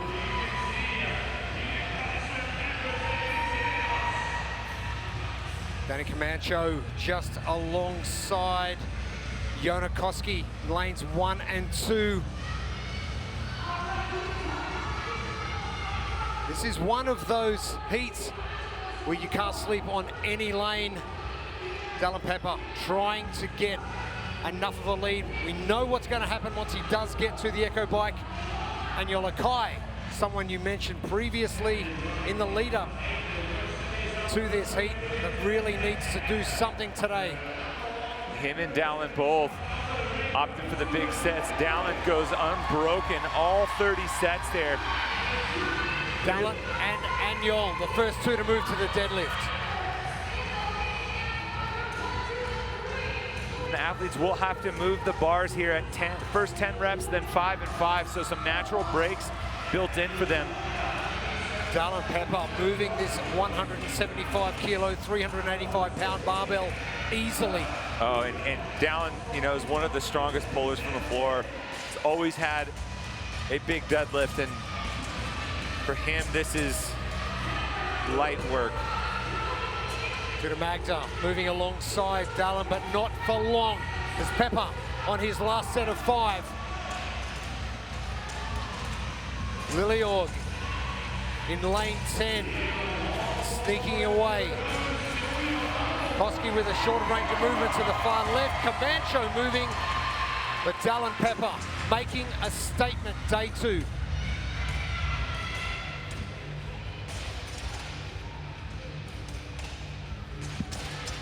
And for Dallin, I think really just maintaining a smooth cadence here. He's got about a 7 or so rep lead ahead of everyone else. As Tudor Magna has made up a huge amount of ground on those deadlifts as well. I mean, with Dallin, you know he's so good on the Echo Bike.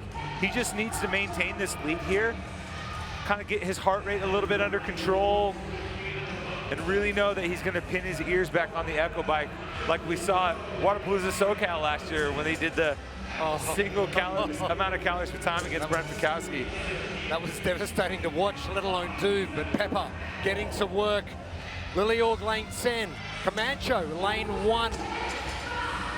Tudor Magda, the two former teenagers from the CrossFit Games battling it out in the center of the arena. BKG, small break. Pepper the last 5. The only judge's hand in the air so far. Dallin Pepper, how long is it going to take him to get through these calories? And just for reference, he got to the Echo Bike about 25 seconds faster than any male in the Challenger division. So he is setting a blistering pace from this first heat. 40 calories, there is going to be no stopping Dallin Pepper. Ryan Jevning might just have to wait a little bit to take that title, because the king is back. Oh yeah, Dallin's definitely got a few things to say about that, and I know he is not happy being in the first heat here, especially with how accomplished he is in the sport. He wants to get himself into that final heat for Sunday. Pepper's been on now for 40 seconds. How long does it gonna take? It's not gonna take very long. Pepper, he's going to go just over 1 minute for the Echo Bike. Unbelievable. Dallin Pepper, welcome back.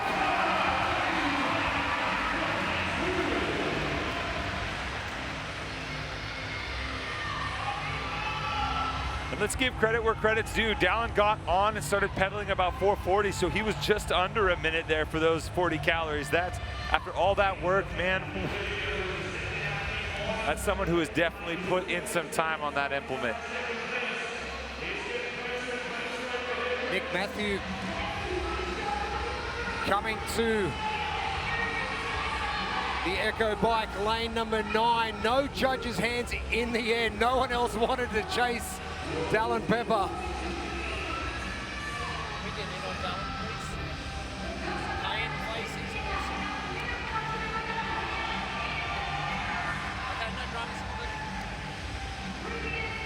And Yolakai, he'll be next. And the two gentlemen who needed to move have done so.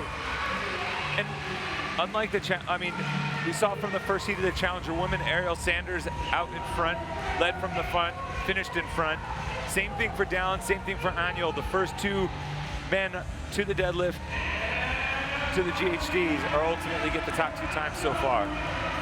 Mikko Liliorg is in Tuna Magda and Danica Mancho battling it out together. BKG is in. Ackerman collapses over the line. Legs, I'm done. Just like a puppet who got their strings cut, just nothing left holding you up. Kaiser with the front flop. Oh. Koski now. Only a few reps remaining. Make that one. Go to Koski.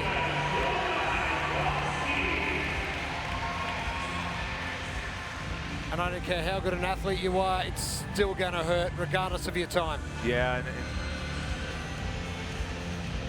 Nick Matthew almost there, but just hasn't quite looked himself on this test. He was struggling with the final few reps of the deadlifts, dropped down to singles, and just trying to get to the finish line here.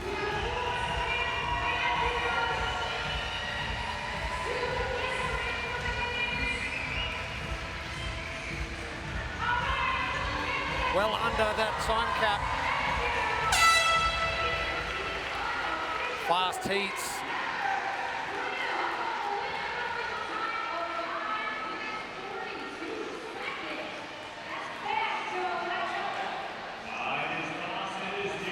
You can just see the effort. Not quite on your screen, but the bottom half, they're just out of sight. I mean, these athletes have hardly moved since they got to the finish. Human rubble at the finish line.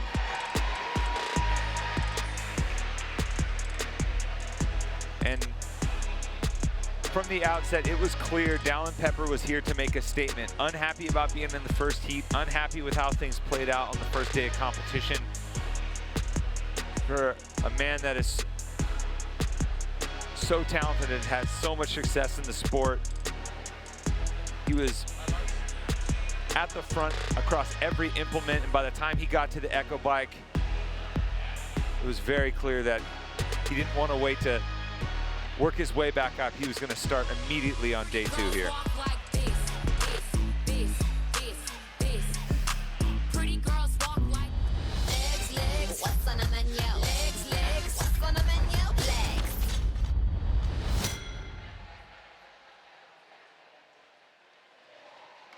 Mentioned Dallin Pepper being in that first heat of the day.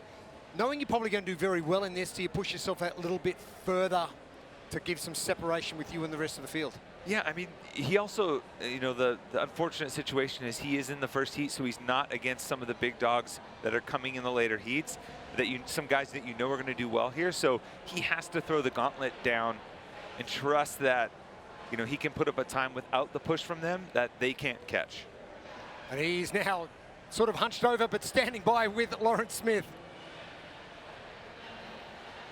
Dallin, that was an unbelievable performance. Your Echo bike, and we know you're great at Echo bikes, but under a minute, around the 59-second mark. What was the inspiration behind that? Yesterday was honestly the worst day I've ever had competing, so just coming in today to look to gain some self-respect back, and I know every point matters for the finals in Denmark, so no matter what happened yesterday, I'm just here to fight, and those boys better not get used to me in Heat 1, so.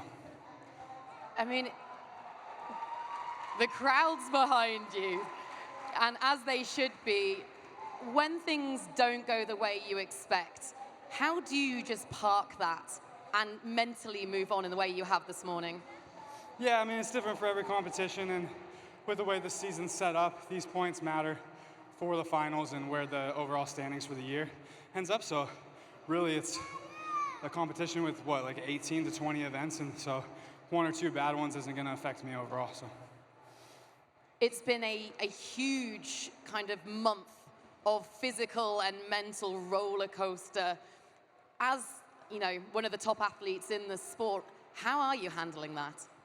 Yeah, my mind's there. As long as my body shows up, I'll be there. So I love it. Can't wait to see you crush it rest of the weekend. Dallin Pepper, maturity beyond his years. Absolutely, and the perspective that he has from his time in the sport to be able to separate himself from being a prisoner of the moment and have a bigger picture view of that, that's what you need when, you know, when times are tough. And it's very easy to get caught up in the negativity sometimes. Times were tough yesterday. He said his worst day ever competing, and he's been competing for a while. But that 5:41, that is going to be very good. It's probably going to hold up across the 3 heats. We'll have to wait and see, obviously. And Yolakai doing exactly what he needed to do. And Mika Liliorg, we've not seen much from him yet, but look out. Here comes the Estonian.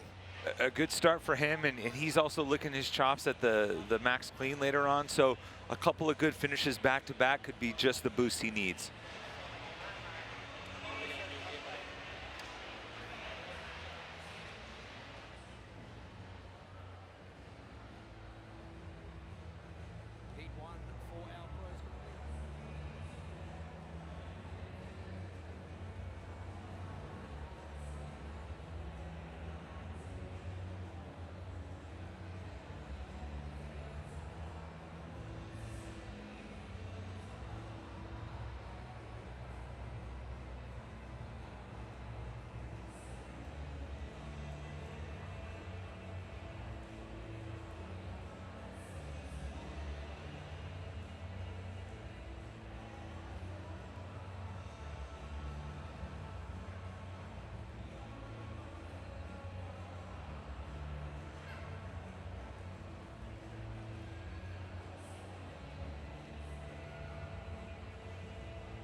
Welcome back to day 2, the World Fitness Project Tour stop number 2, live from Mesa, Arizona. Jeremy Austin, Tommy Marquez, Gabby Magawa with you.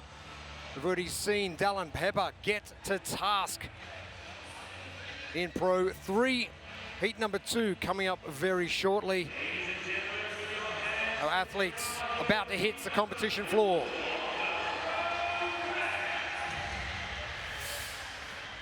Travis Mayer, Georgia, United States. Jack Farlow, Waterloo, Canada. Colin Bosser, Bern, Switzerland. James Sprague, Liberty Lake, United States of America.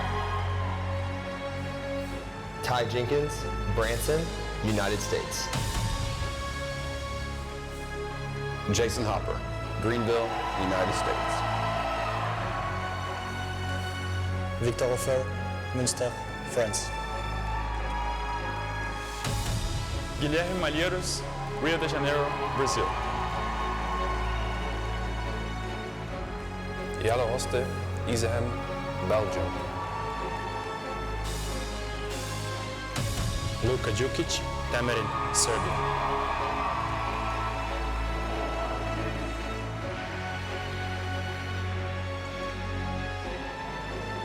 Lane assignments for our second of our pro men's heats.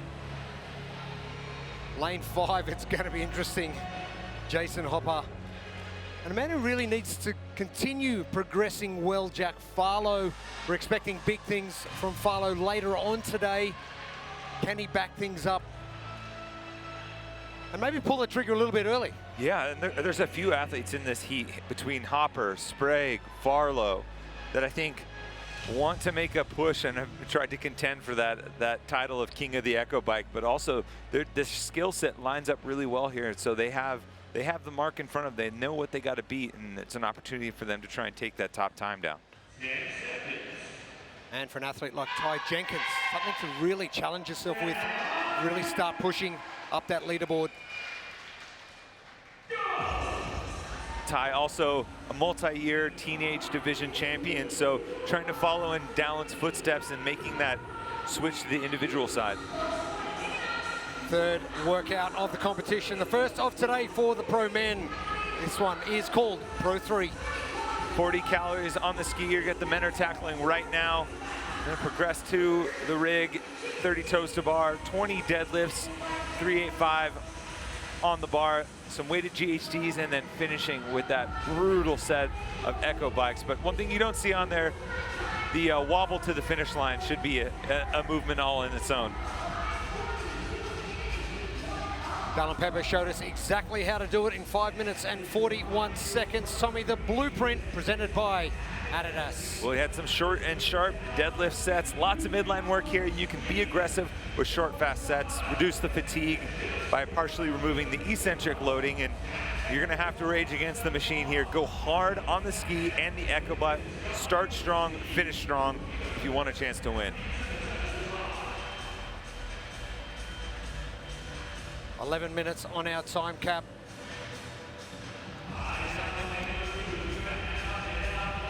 Hopper getting to task. Lane number 5.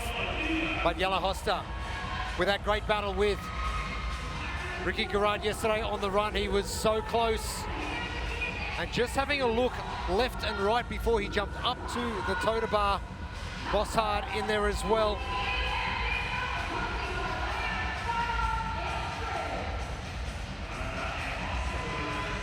We all know that it is going to come down to the Echo bike at the end, but you've got to progress quickly and transition just as fast. Yeah, and there are a few kind of checkpoint thresholds here for sure. And Dallin laid it out in that previous heat. Dallin went unbroken on the toaster bar. He did the 10-5-5 sets where there's required transitions on the deadlift without really much rest. He went steady and unbroken on the GHD, so there's not much room for you to take breaks, waste time on transitions. Jelle Hoster out in front, all on his own. Bossard, an aggressive start for him. Hopper, Sprague joining our leader, Jelle Hoster. I like the aggression from Bossard in the first 2 movements. Maybe thinking that this deadlift might not be his strong suit, so he's got to build a little bit of a buffer. Hoster just having a look down the line. Sprague and Hopper trying to catch your leader.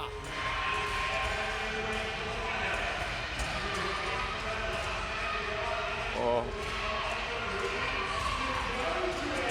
Sprague now jumping into the lead. His deadlift sets short, sharp, and fast. And he has overtaken both Hopper and Jelle, who are starting to slow. Jelle Hoster took a long break before that final set of 5. 3 of our taller athletes, Sprague, Hoster, and Hopper. Hopper now overtaking Hoster as well. Travis Mayer in lane 10 is starting to make a charge. He's someone who has been known across his career to really send it on some of these machines. All 4 of our men currently in the lead. Very tall, all over 6 foot. Jack Farlow joining them now in 5th. And the time to keep your eye on, 4:40. That's when Dallin Pepper was on the Echo bike and pushing.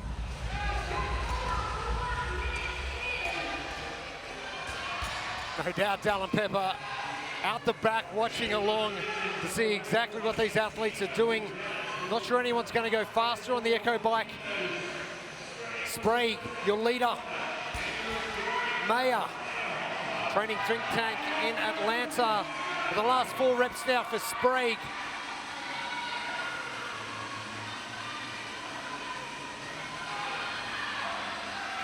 And that push from Bossard may have cost him.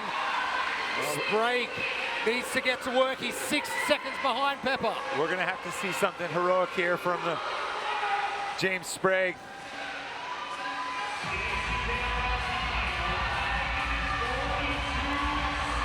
Sprague needs to find 7 seconds somewhere. He came out really hot in that first set of calories. He's setting a blistering pace now, but when you have something like 40 calories, the first 10 to 15 seconds, yeah, you can push that, but how does the body reset once you get into those middle sections there? And does your body kind of hit a hard stop in terms of regulating you? Sprague, your leader. Hoster jumping into 3rd now ahead of Travis Mayer. Jason Hopper in 2nd. Farlow still in 5th in the blue shirt. And athletes really going for it. We'll wait for the judge's hand in the air for James Sprague. He's in lane number 7, and the judge's hand goes up. 5:41 has passed. Dallin Pepper, still your leader. Victor Hoffer joining them on the bikes, but Sprague is going to win heat number 2 of our pro men. And it is going to be the second fastest time. That was a good push from Sprague. I'm not sure that anyone's going to do a sub 50-second echo bike. Hopper punching it hard. Oh, race. Oh, I'm going to say maybe Yeller got there. That was brutal. Interesting. I think we'll have to update that chip timer because it was not 3 seconds between them, but hey. Barlow into 4th ahead of Mayer. Barlow made up considerable ground on that last echo bike.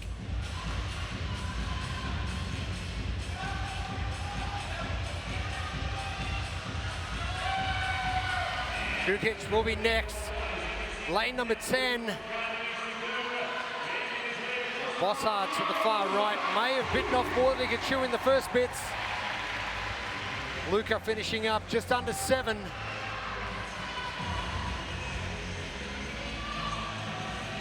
Jenkins, he'll be next. Hoffer beating Jenkins to the echo bike. Alheras is done as well. Regardless of the athlete, it's still a struggle home. Bossard really pushing for this one now. The race. Oh, oh no. Wow, what a finish. Get your body over the finish line any way, shape or how. I mean, he may have tripped, but Victor Hoffer made that about as graceful as you can with his gymnastics background. Little tuck and roll. I wonder if he could have even handstand walked his way home instead of using his legs. His arms probably felt better than his legs did.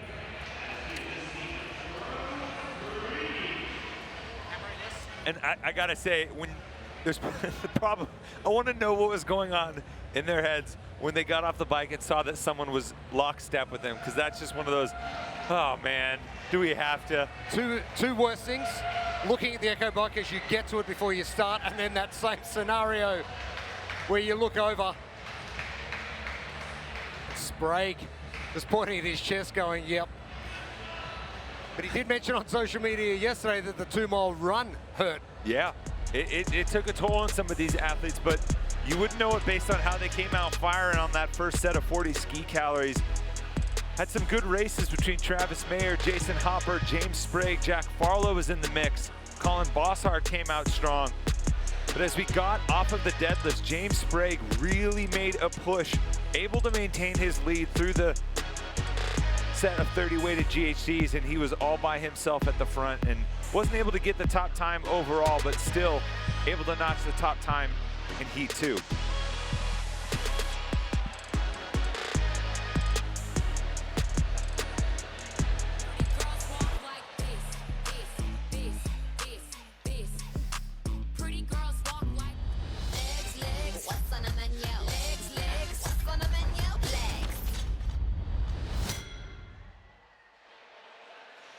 And the youngsters in the sport throwing the challenge down to each other constantly day by day, but also in competition. James Sprague, who has really emptied the tank, is standing by with Lauren Smith. James, it looks like you gave absolutely everything into that workout. How deep have you just gone? You know, I realized that you're gonna win some and lose some. This is a workout I need to win some points back. Yesterday, opportunity to do my best, but didn't show on the leaderboard. I think that this workout had my name written all over it, and you know, when you're giving a fastball down the middle, you gotta hit it. Congrats to Dallin on that win, now the king of the echo bike. I love it. I know yesterday didn't quite go to plan when we came back inside, but outside on the run, you said on Instagram it's the first time you've truly sent it and given something that little bit extra in a running scenario. Isn't it nice that even after all your experience, you're still finding ways to dig deeper and expect more out of yourself? 100%. I look at this as the race to Copenhagen and taking a little more risks on the way to get to Copenhagen. So when I get there, I know what I'm fully capable of and what my potential is. Second place in tour stop 1. What are we aiming for in tour stop number 2? Back on another podium would be wonderful to set myself up for a great finale in Copenhagen. So just hoping to give it my best, represent my family, my friends, my wife, and the Lord well with my gifts that I've been given. Well, you do that spectacularly. Congratulations. Thank you very much, guys. James Sprague. Athletes struggling more with the interview than parts of the workout they've just done. That's, yeah. You empty the tank and then got to save a little bit to actually think and try and formulate some coherent sentences. 2 heats down of our pro men number 3. 1 more to come. We'll be back soon.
Project Tour stop number 2, live from Mesa, Arizona.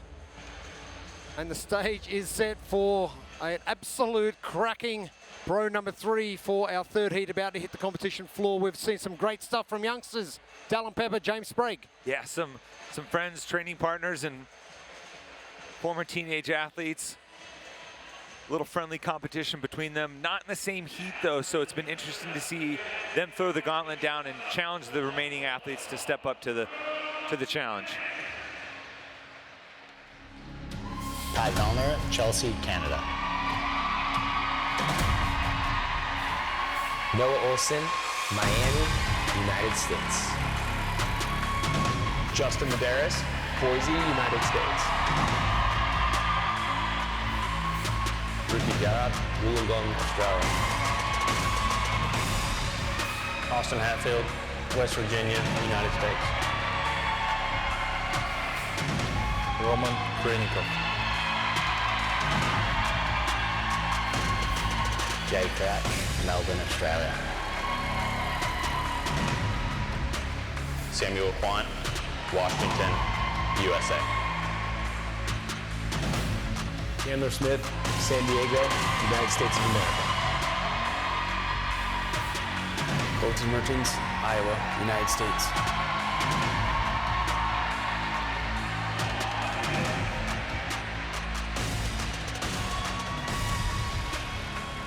Elena Simons, our 3rd and final heat of Pro 3 for the men. This is going to be an absolute dogfight, trying to chase down Dallin Peppers. 5 minutes and 40 seconds. One man, our current leader, who's going to test us, is going to be Roman Krinikov. Another the keeper of the shadows and the secrets. It is Mr. Sam Quant. Yeah, he's kind of the question mark X factor here because he just always seems to step up and perform when you least expect it. And Pat Vellner's an interesting case because I would argue the 3 middle implements are some of his strong suits relative to the rest of the field, but we know how important those machines at the end can be.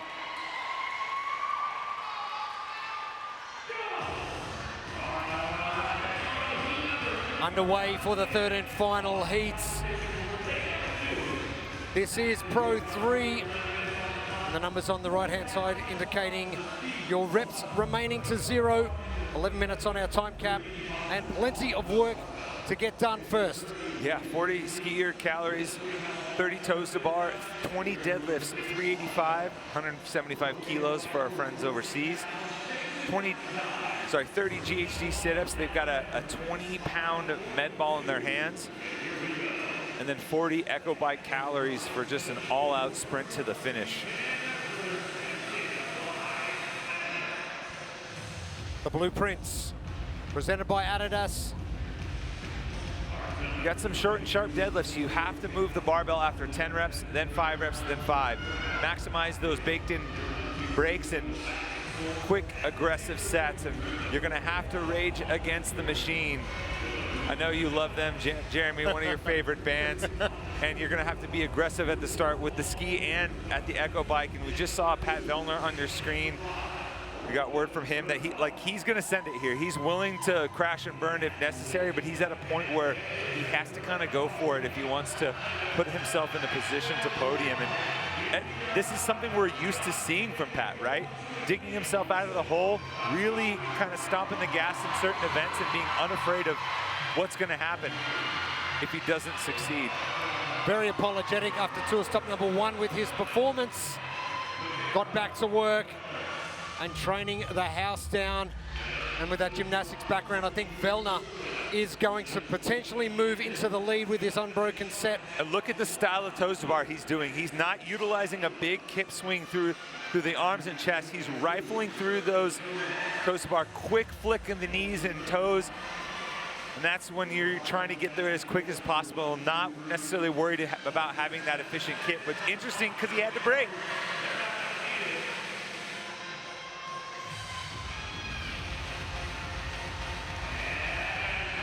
Olsen, your leader, 30 done. Deadlift coming. Grenikov in a rush.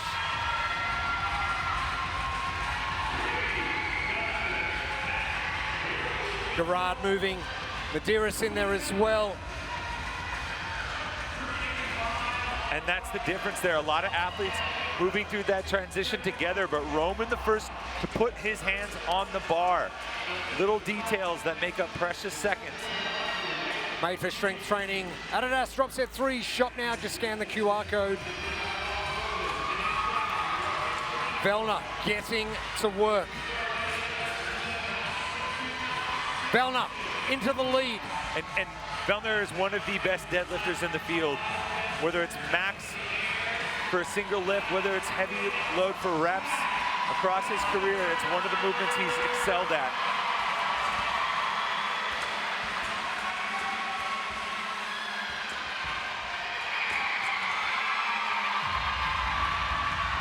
Vellner's really got to get to work here to put some separation between him and now Justin Medeiros, Chandler Smith, and on the outside, far left of screen, Colton Mertens with an impressive performance yesterday in Pro 2. Can he back it up with his back half of Pro 3?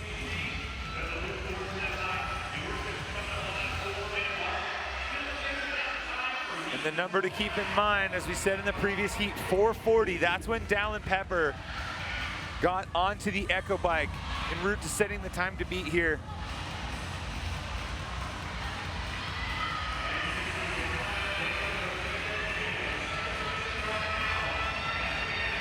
Hatfield the last onto the GHD. Juggles on the leaderboard coming. Vellner. Oh, no.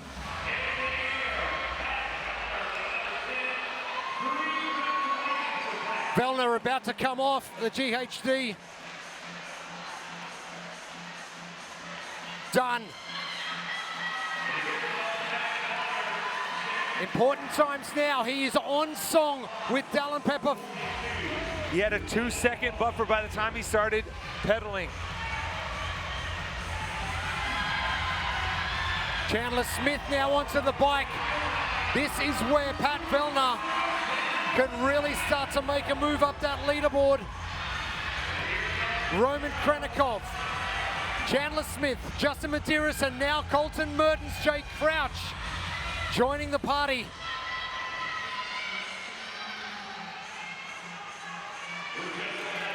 Patrick Vellner, the soda bar. It was a risk, a gamble, and potentially could pay off for him. Chandler Smith down in lane 2 alongside Colton Mertens. 2 of our top 4. It's going to be close. Patrick Vellner, can he get the 5 minutes and 40 seconds? No, he can't. Vellner is going to get the second fastest time. What a result, Patrick Vellner. Ooh, we'll have to go back and check because it was close. James Sprague right around that 5:46.47 time as well.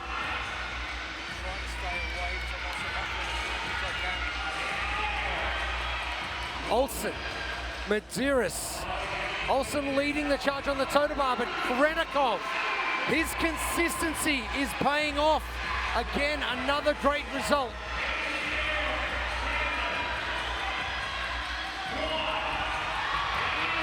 Chandler Smith battling with Sam Quantz.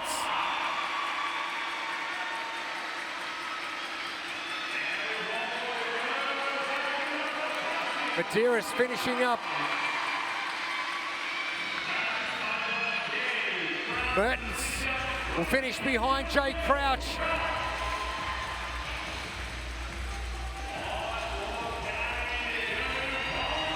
Mertens, he is done.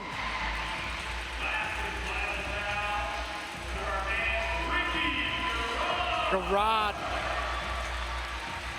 just under that 7-minute mark.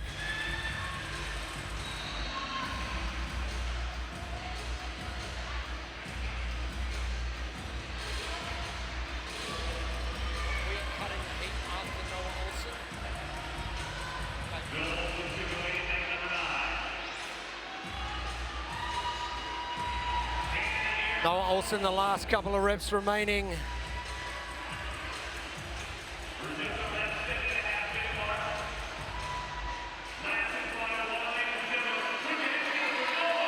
Still 7.5 minutes from Noah Olsen. That was quick. And credit to Pat Vellner for throwing himself out there. You know, I don't want to say desperation was the motivating factor, but you know, there are times where you feel like your back's against the wall and you got to take a chance, and he did. And even though he couldn't quite hold on and take the workout win, you know, a top 3 finish, top 2 finishes is going to work nicely for him.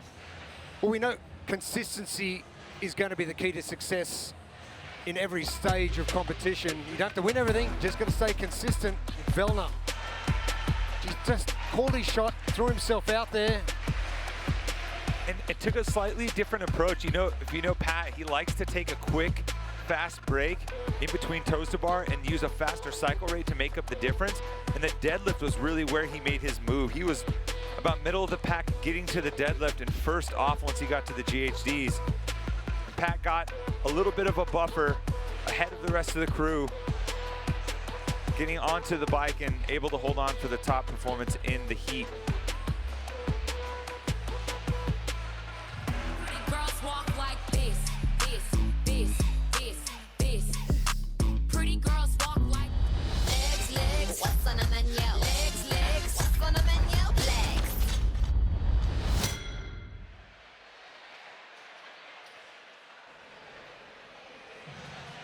Third heat completes. The pro men done for this morning. Patrick Vellner calling his shot. Said day 2 is going to be his day. Well, let's find out. Let's head down to Lauren Smith. Pat, a heat win. And I mean, I feel like I'm looking at a totally different athlete than the one that turned up to Tall Stop 1 in the best possible way. What's been different about preparation this time around? Well, I think we had a long runway for one thing. And we took some good notes from Indy, and I took a different approach this time around. I think it's become abundantly apparent that I can no longer train like I'm 20. And so I think you can fight that as long as you want, but eventually it's a lot better if you just make friends with that idea and do things the way your body needs and not the way you think it should be done. So my coach has done a good job of that and feeling a lot better these days. Amazing. That workout, especially with the field that's out there and how tight times are, is there any capacity of pacing there, or is it an all-out effort? It's a short workout. Like, you have to go pretty hard. But the reality is, like, a lot of our top men right now are so good on the machines that it doesn't matter what time you get on that bike at the end, like, you have to hit the gas and do everything you can to scrape for seconds. So there's really no place to be comfortable there. Obviously, we got this race to Copenhagen, opportunity of pro cards for next season at the end of it. How much does that drive you? I mean, I want to be back out here next year. You know, it's no secret I don't have a lot of years left, a lot of competitions left, so trying to get everything I can out of it while I'm here and enjoy it. So one more year on the tour, a few more stops in cool places. Sounds like a good send-off to me. Sounds perfect to us as well. Great work out there. Thank you very much. Some good words from Pat. One thing that a lot of people probably forget is they're out there to enjoy it. Yeah, I mean, there are other elements around the competition, you know, traveling, getting to visit new places, be exposed to new communities and have those touch points. And Pat is certainly someone that I know in the back half of his career, as things start to wind down a little bit, has taken the time to pull himself out of that tunnel vision that competition mode can be and take some time to stop and smell the roses, you know? Got to do it sometimes. Our pro men done for workout number 3 for this morning here at the Arizona Athletics Ground. Our women, our pro women, they are next.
Welcome back to day 2 of the World Fitness Project Tour Stop number 2, live from Mesa, Arizona. We are here at the Arizona Athletics Grounds. Jeremy Austin, Tommy Marquez and Gabby Magawa with you. The pro men are done for this morning. Our pro women, our 3 heats coming up next.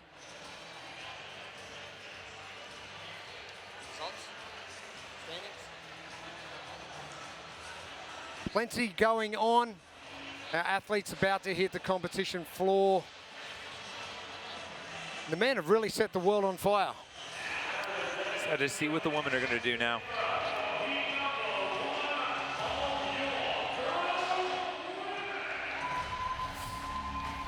Linda Keesman, Amsterdam, the Netherlands. Bård Turmanmo, Oslo, Norway. Elena Carratalá, Villarreal, Spain. Kyra Milligan, Nashville, United States of America. Paige Sananza, Pittston, United States. Manon Gonez, Chamonix, Belgium. Olivia Kerstetter, Kansas City, United States. Sydney Mikulishin, Winnipeg, Canada. Hannah Black, Texas, United States.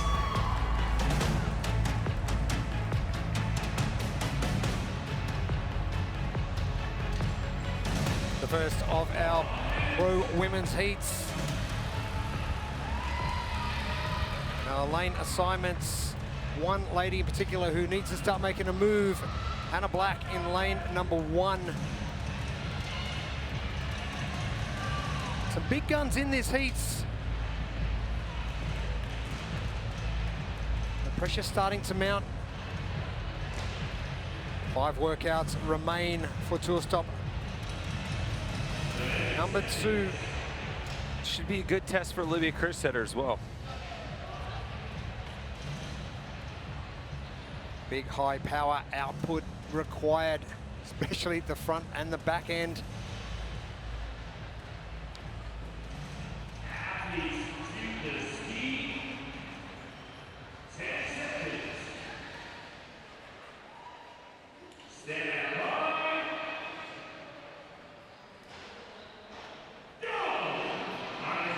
As our athletes get started with the ski.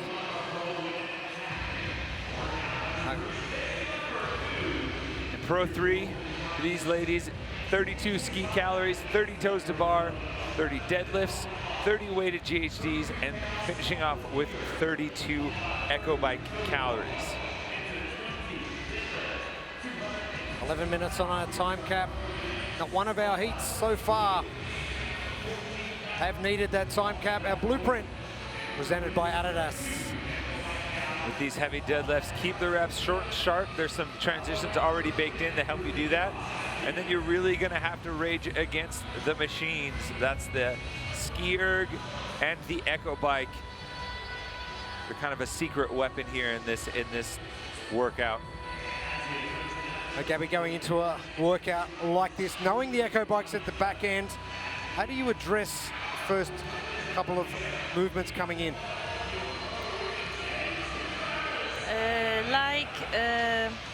Like we saw on the men's side, there's not really pacing or strategizing here. Well, like Pat Werner said during his interview, you just kind of need to go. This is a very short workout, so maybe just pace yourself shortly on the ski erg, and then you just gotta go. Linda Keesman, one of our athletes from the Netherlands. Manon Agones, the first to move. And Tommy, one athlete you did mention, Olivia Kerstetter. Very similar to Dallin Pepper in the way yesterday was approached. Probably not overly happy with the results from yesterday, but it is time to make a move. Yeah, you know, the run, a bottom 3 finish for Olivia, started to kind of bounce back a little bit with a 16th place finish. Sorry, 18th place finish, and I think she can continue the momentum here and slowly start to build back to the performance level that she's capable of. I think she's looking forward to pick up that barbell finally. And she's very known for being great at the machine, so she's gonna crush that bike at the end. Hanno Agones, Kerstetter will battle it out. We know how well Olivia Kerstetter can move a barbell. Mikulishin and Hannah Black also very comfortable with a barbell. Made for strength training. Adidas drop set 3. Shop now, just scan that QR code on your screen. Olivia is wasting no time between the deadlifts. We've seen different strategies over different heats of our challenger and our pro. Go hard at the start, pace the middle, go hard at the end. We've seen athletes pace it through the start of it and go the back end. We haven't seen anyone at all slow down on the Echo bike, not deliberately anyway. Yeah, and it really comes down to how these athletes are going to lean into what their strengths are, right? Even on the other side of that, we saw someone like Colin Bossard go hard early because he knew that the middle section was going to be tough for him. Kerstetter doing exactly that with one of her favorite movements, a barbell in hand. And let's not forget that the weight on the barbell for the pro division is a bit slightly different. So yeah, so that's why everyone is moving a bit slower in the middle part. 122 kilos, 270 pounds on our barbell for our women in the pro division. This is heat 1 of 3.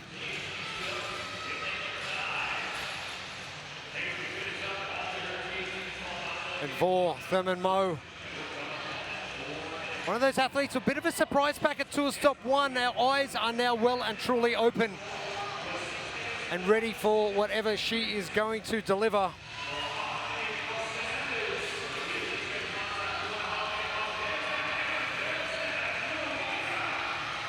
Kerstetter will be the first to move. More like the Kerstetter we're used to seeing. 4:45. The chance to set the time and the score to beat Agones has been hot on her heels. Thurman Moe. This is going to be a tight battle for the second place finish if Olivia Kerstetter can hold this top spot. And don't be surprised if Thurman Moe is able to maybe pull even or overtake Manon and Olivia. The Norwegian group, they do a lot of threshold training on these machines. And I love to see that Vorga bring the sparkles back on her hair. So I think that means game time. Look good, play good, right? Exactly. Hannah Black is really cranking that Echo Bike lane 1 to the far left of screen. Kerstetter, your leader, coming to the Echo Bike. She will be first off.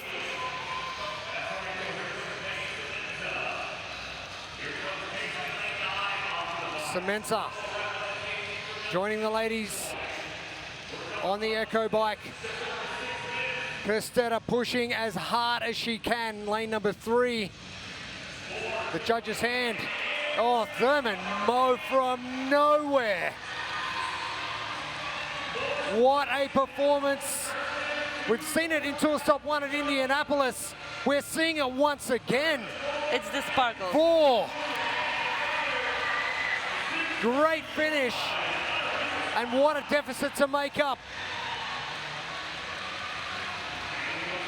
Agones battling with Kerstetter, battling with Black. It will be Kerstetter next, Agones. And Hannah Black, the result she needed. Nice push from Hannah Black on the back half of that Echo Bike and making up some precious points. Thurman Moe again.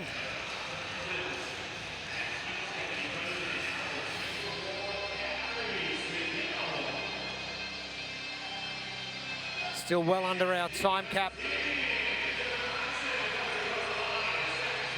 Thurman Moe with that 18th finish in Indianapolis, tour stop number 1.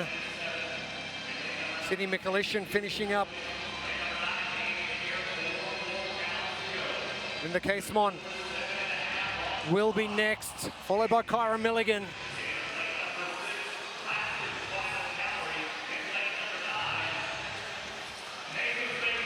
Casemon said overnight that today was the day to get to work and get some points. The nasty ones were out of the way yesterday. She's ready to go. Samantha. Orathala.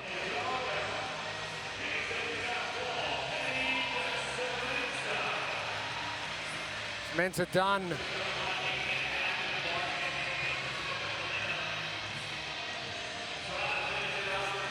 And this is a point where things get really tough. We are all alone at the field. Still a lot of reps to go, but you gotta finish that no matter what. How did your mindset change going into the Echo Bike, knowing there's still 2 heats to come? That's why even though you are alone at the end of your heat, you have to remember you have 2 more heats, so nothing is over yet. You can always make up the points by going harder and not giving up. Alina Karatala, the last couple of Echo Bike calories coming.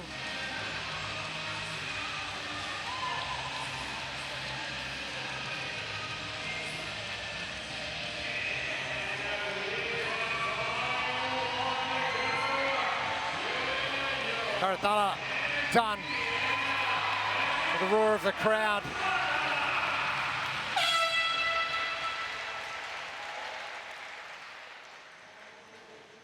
What a massive surprise back, and no surprise to see a smile on her face either. There's some special stuff happening at Krieger training.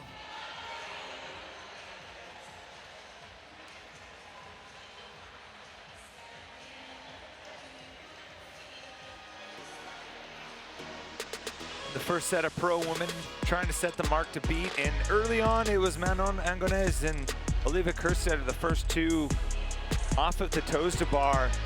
Hannah Black, Vor Thurman Moe, trying to hang tough with those athletes through the deadlifts, and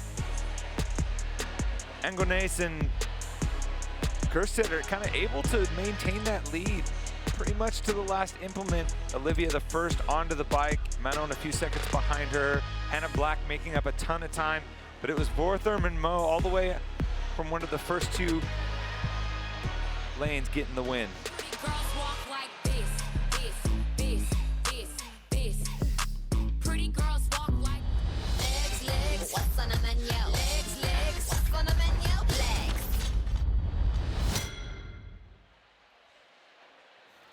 Some special things happening at Krieger training. Vor Thurman Moe standing by with Lauren Smith.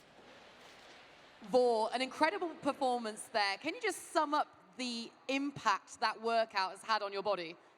My legs are pretty fried up right now. Like until the Echo Bike, it was just grip, and then it was legs all the way. I mean, I know you have a great capacity when it comes to engine work. How confident were you'd be able to make up the time on the Echo Bike? Well, I knew that I'm good at the Echo Bike, but like, I didn't feel super confident. I would just try to ramp it up as high as possible and just keep it as high as possible and just see how it goes. It went pretty well. The opening event for you, the run, it didn't go to plan. A little bit of damage mitigation, but a 4th at the close of play yesterday and an unofficial heat win. Is this Vor on the rise? Yeah, I would say so. This is moving day, you know. Especially workout number 2 was pretty rough for me. And like a pure run is not the best, but all over I find I managed pretty well. And I'm looking forward to the lunch today. Can't wait to see you in action. Great job out there. Thank you. Vor, again, impressive performances from Tour Stop 1. Another great one for Tour Stop 2. The results for our first heat of our pro women, and Vor in 7:32. Kerstetter. Agones rounding out that top three, and Hannah Black. That's an important result for her in the race to Copenhagen coming up.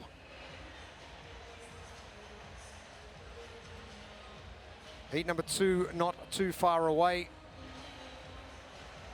And a couple of withdrawals from competition. Jamie Simmons, unfortunately, has withdrawn, as has Alexis Raptis.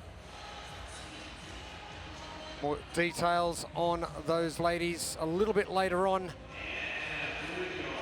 But the heat of 10 will be reduced to 8 for our second heats.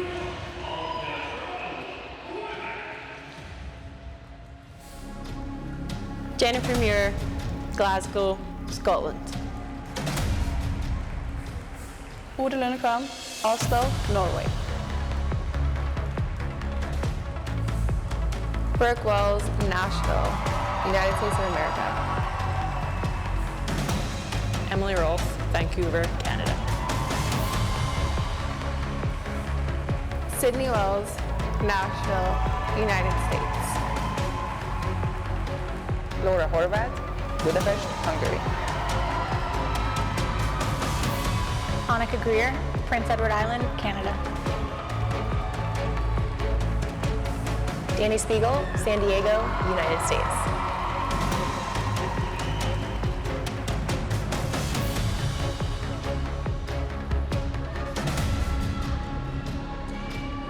Elena Simons for heat number 2 of our Pro 3. This is the first workout of our second day of competition. Our second tour stop on our way to the tour stop finals in Copenhagen later this year, December 18 to 21. So ladies, get ready. The Wells sisters competing almost side by side. Going into competition, Gabby, is there someone that you find comfort with when you are competing alongside, like I'm sure the two sisters do? Not really. I mean, when you are out there, you are focusing only on yourself and just giving your best. So, although I'm gonna say that it's always nice to have someone when you are done with the event to kind of like talk, how was it, and go through experience.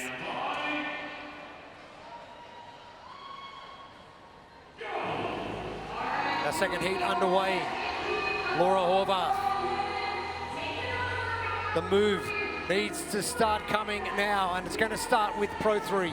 Yes, this second women's heat is going to tackle ski erg calories, toes to bar, deadlifts, weighted GHDs, and echo bike calories. For the pro women, 270 pounds, 122 kilos are on the barbell. They're going to have a 14-pound med ball in their hand for those GHDs. The time cap here is 11 minutes, and it hasn't been an issue as far as getting under the cap so far. 7:31 our time to beat for Thurman Mo from heat number 1. Another one of the women from Krieger Training. It's Uda Ludekvam, who's currently in the lead, and the best way to strategize Pro 3 is by the blueprint presented by Adidas. Well, there's really two movements where we've seen athletes make a move. One being the deadlift towards the middle portion of that, aggressive sets there, and then finishing on the machines, that RATM, Rage Against the Machine. That echo bike, we've seen a handful of athletes really kind of make their mark on this workout with that movement specifically. Danny Spiegel getting to work far left of screen.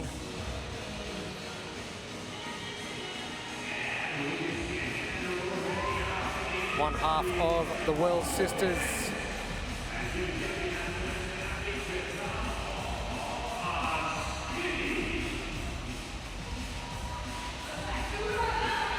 Going out steady, but making sure you don't burn too much of the tank. Uda Ludekvam still in the lead as the girls move forward to the toe to bar for the first time.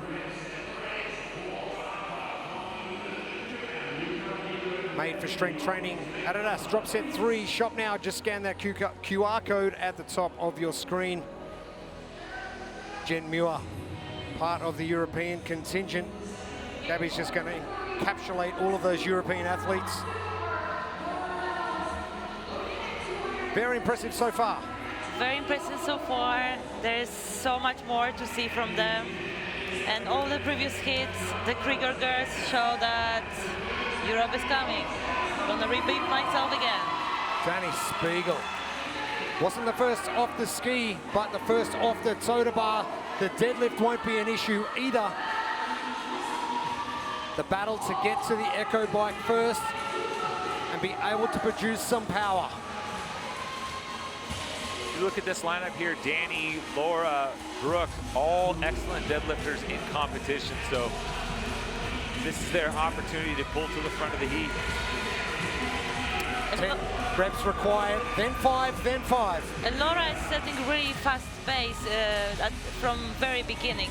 I'm curious if it's because she knows she might have stay and spend more time on the GHD than other girls.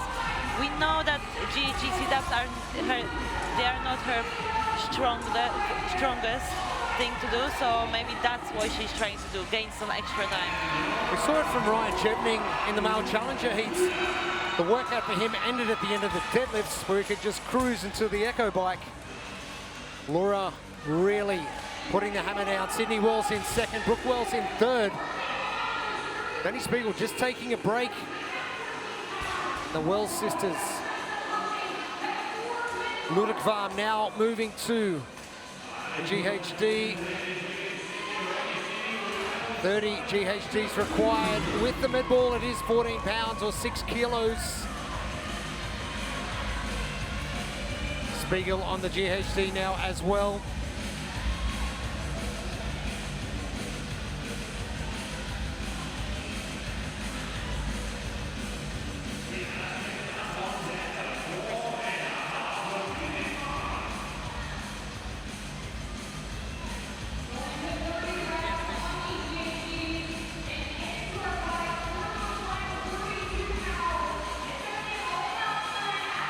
Four and a half minutes down, 11 minutes on our time cap. Laura Horvath, the first to the GHD. Gabby, she might have been working on him a little bit. It looks like, and now it's her very strong suit. It is game on now, 7:31 our time to beat. Sydney Wells next, Brooke Wells will be third. Laura the chance to take the fastest time so far. One more heat to come. Jen Muir just ahead of Uda Ludekvam.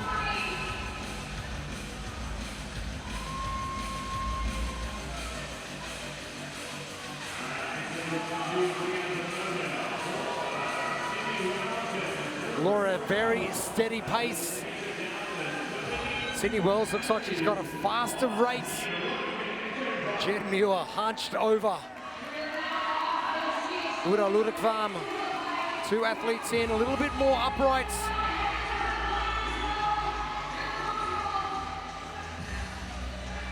Emily Rolfe joining the other ladies. The battle to the finish now, 7:31. Is our time from Vor. Laura Horvath, a chance to start progressing. 5 reps remaining for Horvath. Annika Greer, Danny Spiegel on the bikes as well, lanes 1 and 3. And a great performance from Laura Horvath. She looked about as comfortable getting to the finish line as anyone we've seen. Most athletes haven't been able to stand. She just cruised. Battle for second on, Muir, Wells and Wells. It is going to be Sydney first. No, it's not. It's going to be Jen Muir. Oh, Brooke may have jumped Sydney by a millisecond. Classic twin sibling behavior right there. Nope, I'm not going to let you have this. Ludekvam finishing up. The twins finishing milliseconds ahead of each other. Great push from Jen Muir. we had a front row seat here. She's the lane closest to us, and the minute she got on the bike, she wasn't upright. She was hunched over, leaning into those handles, and able to overtake both the Wells sisters. Rolf, great finish from her. That's a hard thing to do. Get that push late. Spiegel, lane number 1. We just ahead of Annika Greer.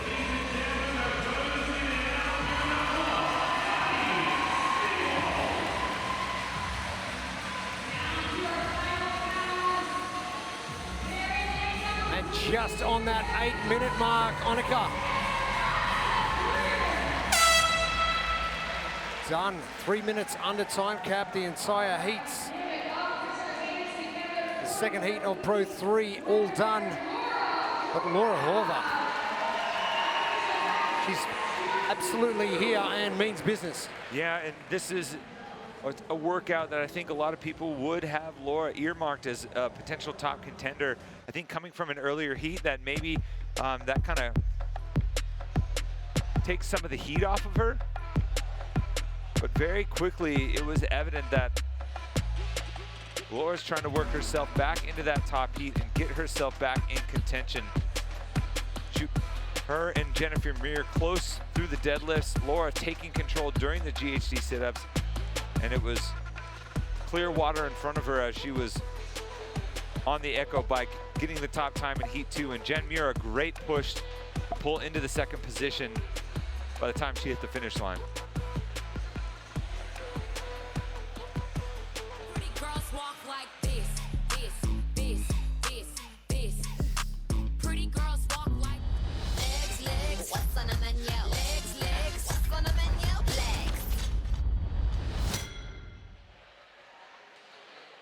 Impressive from Laura Horvath in heat number 2 of Pro 3, our second day of competition. She is with Lauren Smith.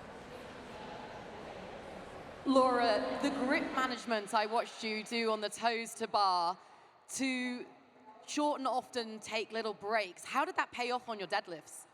I think it did. It wasn't particularly because of the deadlift, but like a lot of hinging, also the GHD. So just to manage that fatigue, I think it paid off perfectly.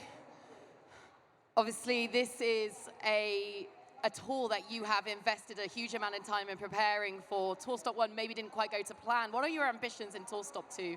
I'm in it to win it, so we'll see how the weekend goes. I know that you've been spending quite a lot of time working on weightlifting, competing in Europeans, I hope Worlds? Not Worlds, okay. We've got a Max Clean coming up next. How excited are you to show what you're capable of? Oh, I think it's going to be awesome. Especially the last stop was so much fun with the lights and everything. So I think it's going to be very hype and good to watch some movement, good to watch us to move some weight. It's always fun watching you guys. Great job out there. Thank you so much. Thank you guys. You guys are great. Big run push yesterday, big push today as well. Our results, Laura Horvath, 6:22. And as you mentioned, Tommy, that gritty performance from Jen Muir down here in lane number 10, and the Wells sisters. Not much separating those two. Impressive performances so far. I mean, it was great to see Jennifer Muir kind of sneak in front of the twins, because everyone just focused on those middle lanes, and yeah, she got the second place finish so far. Yeah, and it's nice to see some of these athletes like kind of laying it out on the line here in Heat 2, because we have, you know, 2 more tests ahead. They're trying to work themselves up into the top heat, and you know, there's a sense of urgency that's palpable out on the competition floor. Without doubt, Tommy, and we have got more action coming your way. Our third and final heats of our pro women on the way. They're coming up next.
Our final heats of the pro women about to come onto the competition floor. Our second day here at the World Fitness Project Tour Stop number 2, live from Mesa, Arizona. We're here at the Arizona Athletics Grounds.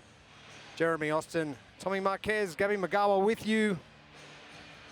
And Laura Horvath has thrown down the gauntlet, 6:22 on the clock. And that will be our time to beat from our third heats. And final heat for the morning till we get to the afternoon session where 2 more workouts will be coming. Yeah, I think it's going to be tough for some of these women to chase down that top time from Laura Horvath. She was very efficient through all the movements, executed her game plan perfectly, and you know, it might be just what she needs to get back into that top heat with the lift and the high power output coming tonight. Ella Wilkinson, Wigan, United Kingdom. Ariel Owen, Texas, United States. Lydia Fish, Wisconsin, United States of America. Amy Kringle, Isle of Man, UK. Lucy Campbell, Nottingham, UK. Emma Lawson, Ontario, Canada. Andreas Solberg, Oslo, Norway. Emma Thal, Växjö, Sweden.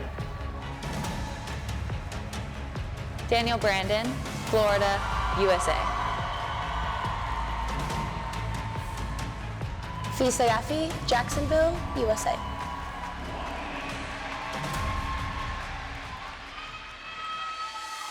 Third heat hitting the floor. The ladies getting ready. Not so much a tough workout coming, but a tough time to beat as well. Elena Simons. And very impressive from 3 of our ladies in particular. Emma Lawson.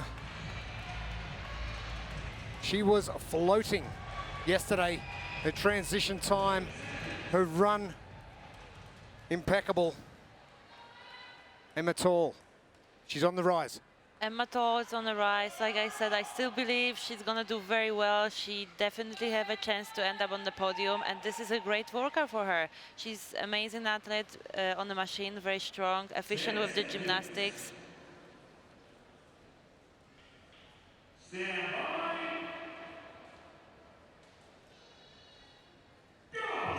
Lucy Campbell just gracing our screens as well. I think now we're just starting to expect Lucy to be there. Yeah, it's deja vu for the last few workouts where she's up at the top, and she's going to have her hands full as her in this final heat attack 32 ski calories, 30 toes to bar, 20 deadlifts at 270, 30 weighted GHDs, and finish off with 32 echo bike calories. And that time cap of 11 minutes shouldn't be an issue. It wasn't for Laura Horvath in the previous heat. 6:22 the time to beat. The blueprints, all thanks to Adidas. And if you watched Laura Horvath's performance in the previous heat, I think she embodied this perfectly. Short, sharp, aggressive deadlifts with those baked-in transitions at 10 reps, 5 reps, 5 reps. And then you're gonna have to rage against the machine because Laura Horvath came out hot on the ski erg and really aggressive on the echo bike. We've seen some athletes make up some considerable ground on that last echo bike. It's almost an ace up the sleeve if you know you can really push it there. She mentioned in her interview as well that hip hinging movements all the way through once you do get to the echo bike, and managing that fatigue is the important factor here. Yeah, I mean, you're pretty much all of the first 4 movements are hip hinging, and over time that interference really piles up, and trying to keep that heart rate down through it as you get to the echo bike. Made for strength training, Adidas drop set 3. Shop now, scan the QR code on your screen. Kringle. And Emma Tall in the lead so far. It's going to be a great battle. Emma Tall, Amy Kringle. They have got about a 5-rep lead over the rest of the field. We've seen the lead change numerous times across our Challenger and our Pro men's heats. Laura dominating heat number 2 of the pro women just 5 minutes ago. It was such a fast time from an earlier heat. It's very similar to what we saw from the men, that Dallin Pepper putting the time down in the first heat kind of forced a lot of the later heats to just go for it. Like, if you want this 100 points, you're going to have to take a chance. We saw it from Vellner and Sprague and Hopper. But you're going to have to take it off me. Here it is. Come and get it. Yeah.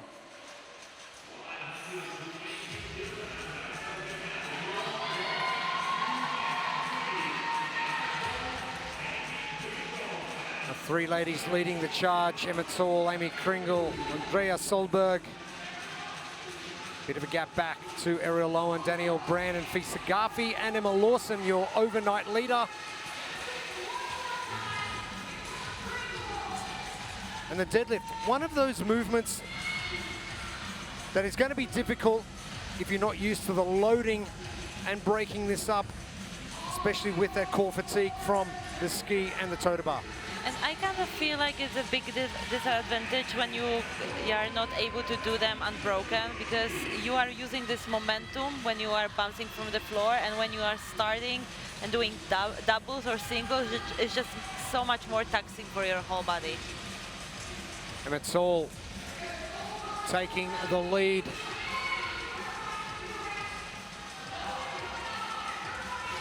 Solberg jumping into second with a very short range of movement as well.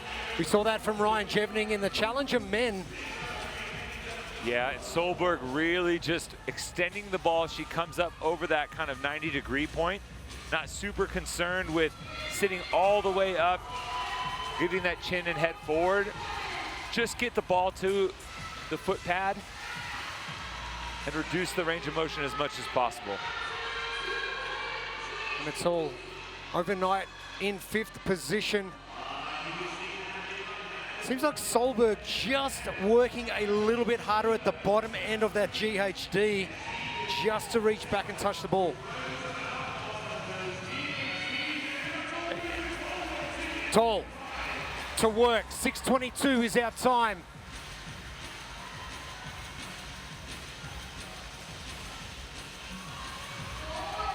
Tall getting to work. And our tour final coming up in Copenhagen, Denmark, December 18 to 21. Scan the QR code for tickets. Solberg pulling alongside Emma Tall, Kringle getting to work. Now we have seen over many heats that just because you get to the bike first doesn't mean you get off first. Yeah, and I think the key part is that Emma Tall has really built herself a lead over the remaining athletes. She's accomplished enough on those implements where that she can trust that the pace she's going to keep is going to be enough. She got to the bike about 1:50 ahead of the time to be set by Laura Horvath. I'm going to go on a limb here, Gabby, and say that 1:50 for 32 calories is more than approachable for a woman like Emma Tall. This is definitely something possible, and we might see a new time to beat, new winner. Kringle pushing hard. Winner of Pro 1 yesterday, the 2-mile run. Almost looked like Kringle was smiling there on the Echo bike. Correct me if I'm wrong. I don't know how many people smile on that implement. Oh no, it's just a tactic to kind of trick your brain. Ah. Emma Tall, last 2 calories, make that 1. Emma Tall is going to have the time of the day for Pro 3. It is 6:09 unofficial time. Solberg pushing hard. She will be next finished. Kringle not too far behind her. Solberg, another great result. Could potentially see her at the top of the leaderboard. And that's going to be good enough for a top 3 finish. She came into this event in 3rd. And as far as the leaderboard is concerned, the one athlete still on the GHDs is Emma Lawson. Kringle finishing up, as is Ariel Lowen. And Tommy, as you did mention, Emma Lawson now just moving to the Echo bike. And all of that hip hinging, not going to do great stuff for your lower back, so maybe just easing off a little. Lucy Campbell finishing up just over 7 minutes. Ella Wilkinson is done as well. She's hanging there in the shadows as well, just sneaking along nicely. Brandon. Just under 7:30. Lydia Fish, Emma Lawson, Fisa Garfi, your final 3 athletes on the floor.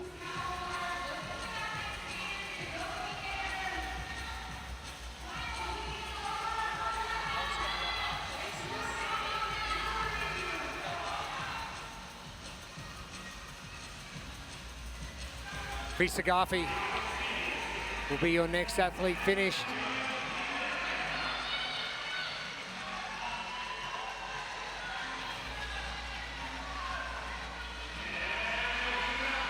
And Fee just over that 8-minute mark.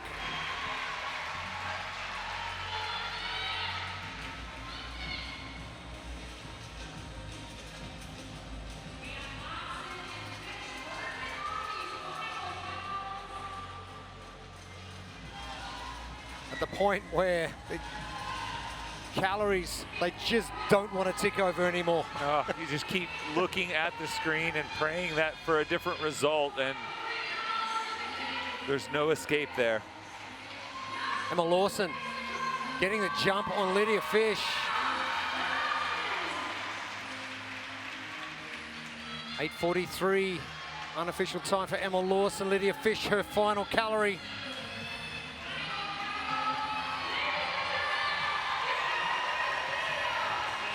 And our final heats of our pro women complete for the morning. Emma Tall.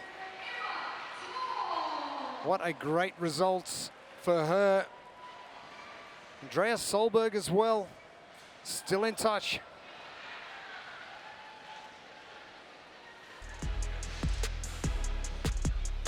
I mean, Gabby called it here. You got to give credit where credit is due. Hanging her hat on Emma Tall, and very similar to some of the top performers on the men's side that we've seen. Emma wasted no time getting through the first 2 implements, able to hang on through the deadlifts, getting a good push from Ella Wilkinson. But by the time she got to the GHDs, Emma Tall was in a league of her own. She built an almost 2-minute buffer for her to get to the finish line by the time she hit that Echo bike, and the one from Sweden gets a much needed workout win. Like this, this, this, this, this. Pretty girls walk like legs, legs, what's on a menu? Legs, legs, what's on a menu? Legs.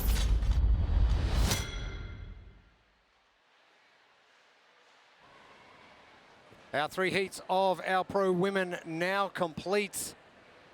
And some very impressive performances. Laura Horvath, one of those. And Gabby, more of the same of what you expected, but did you expect Emma Tall to dominate by so much? Yeah, I was about to say, I knew she's going to do well, but I didn't know she's going to do that good. It is going to come down to points and placing for our race to Copenhagen coming up December 18 to 21. Double points on offer, but you got to get there first. Oh yeah. Early bird gets the worm.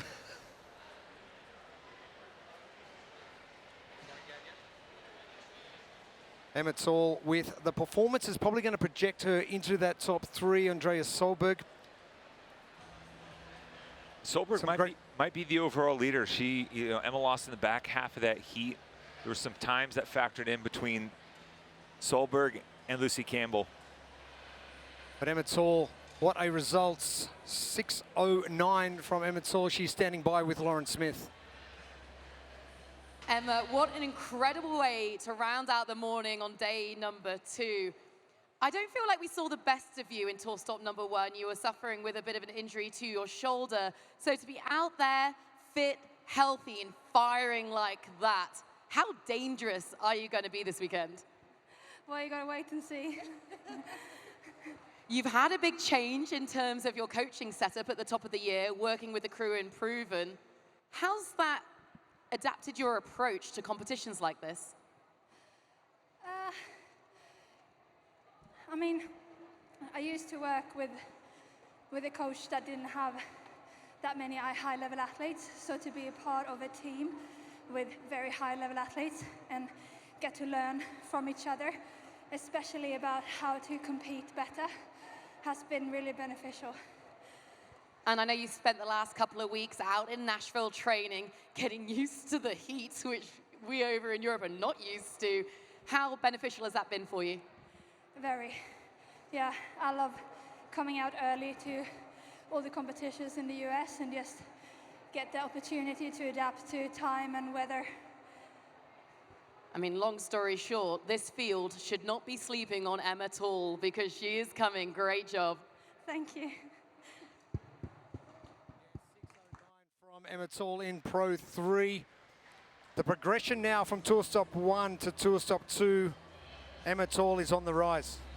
She looks like a completely different athlete. I mean, it's just great to see that she dealt so well with her injury. And I mean, it was very risky to call her name to win and to podium, but she's not disappointing me so far. Looking forward to see what she's gonna show up.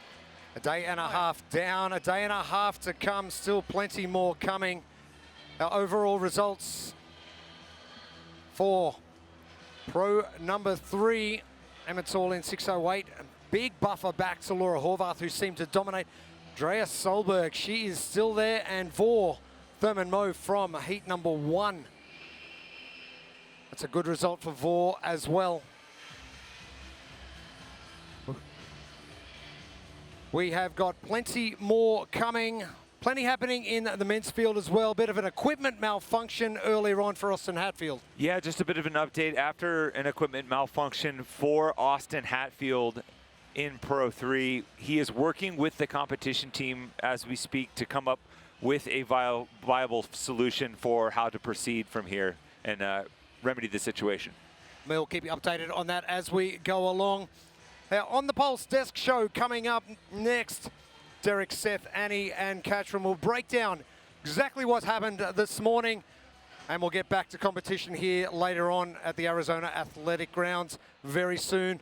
Enjoy your company for the afternoon session here, tour stop number 2, live from Mesa, Arizona.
Grit isn't found, it's built.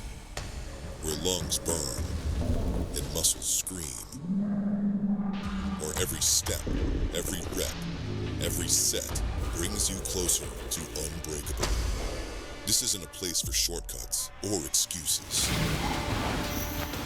Grit is built where limits are shattered and the impossible is conquered. Grit is built here.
Intensity and consistency are keys for recovery. You can be rigorous performing at the top level and still face obstacles and challenges. That's where red light therapy can change your life. Red light therapy has allowed me to optimize my time in the gym in order to get the most out of every session. I can confirm red light therapy is the best way to recover. Train hard, recover faster with Novolab.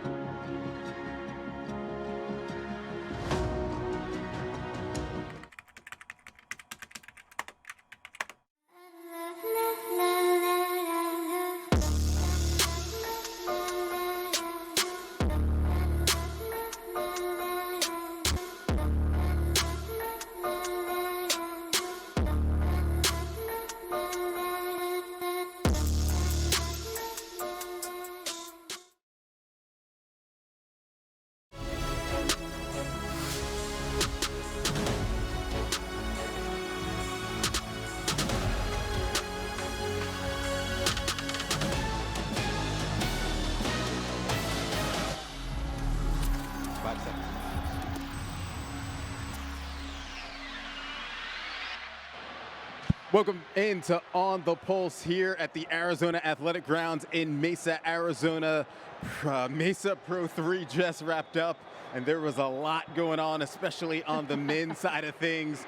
And we're going to talk about that right away. I am Derek Forrest. Joining me, two-time games champion Anthony Thor's daughter, two-time games champion Katrin David's daughter, and the anchor of the Jump Ship and this team as well. That is Seth Page, the founder of Jump Ship Training. We got to get into it right away. We saw a couple of equipment malfunctions in the second heat for the men, the pro men. It was Jella Hosta who looked like his Echo bike wasn't working, and him and his judge were able to power through that. Then we saw an equipment malfunction with Austin Hatfield and the GHD.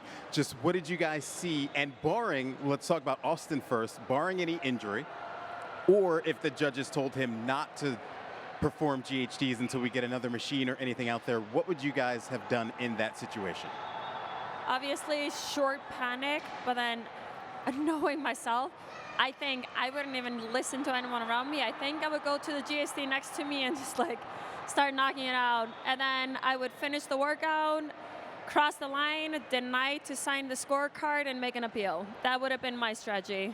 I know, it's so easy to say when you're watching this, you don't know when you're there, but I do think because Pat was pretty far ahead, he had already moved onto his bike, that you I was like, oh, there's an open GHD. Like, I feel like I would have wanted to move, finish, go to the bike, finish the workout, and then at least there's something to base an appeal on or a time that you could get. But even not so, I am surprised that he wasn't in a little bit more of a panic and maybe like asking a judge, like, what should I do? What should I do? Where can I go? But yeah, the entire situation ended up being awkward with more scenarios than just the GHD. He was last to get there. He picked his ball up, fumbled his ball off the top, went to get that. He was already behind, and then the GHD has that malfunction after that. I just feel like that's such an overwhelming experience to be there. You're last, you drop your ball, and then it breaks. Like, so that's a lot to, not that I don't think you guys are correct, you just figure out another way to keep going. But I mean, that is unbelievably overwhelming in the moment, I'm sure. It's much easier to say this looking at the situation than being in it. And also, we have not gotten any confirmation on, is he hurt? Was something hurting? How is he feeling in that moment? Yeah. Exactly. I think if you would be hurting, you would immediately step to, and three things going like not your way, it's so hard mentally. Then this breaks, it's like, all right, this is done. But I just hope that he's not injured. Like, that's the only thing, then he can continue to go. And on the flip side, we did say Jelly Hosty's bike actually not working when he got to it, and I thought he handled that phenomenally. We were sitting there watching him go and just thinking, as an athlete, when your screen doesn't start counting, it is very hard to keep pushing yourself because you don't know if you're getting credit for that. And also, to give his judges credit, he picked it up right away. They started counting. You can see him count every single stroke on the arms, and you know that they get briefed beforehand that if it's not working, how many strokes per calorie.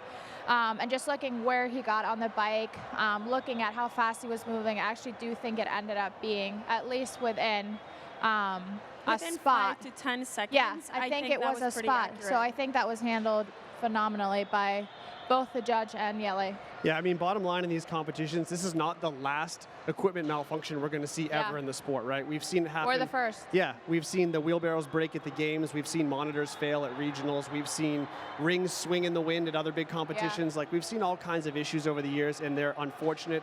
It stinks when it happens to athletes. I don't want to say it's part of the sport, but it is just something that can happen, and a lot of people have kind of experienced it, seen it happen. It does create memorable moments. At some point in the future, we will look back at these photos and have a laugh, but right now, it's really unfortunate. Yeah. Go ahead, Annie. I think as an athlete, you also need to put yourself, or spectator, you need to put yourself in the athlete's shoe. I've been competing, and my bike did not work. And like, you have worked so hard to be here. It's frustrating. And the immediate panicky feeling that you get is like, what am I supposed to do right now? And then you know, okay, you just need to keep going. There's nothing else you can do.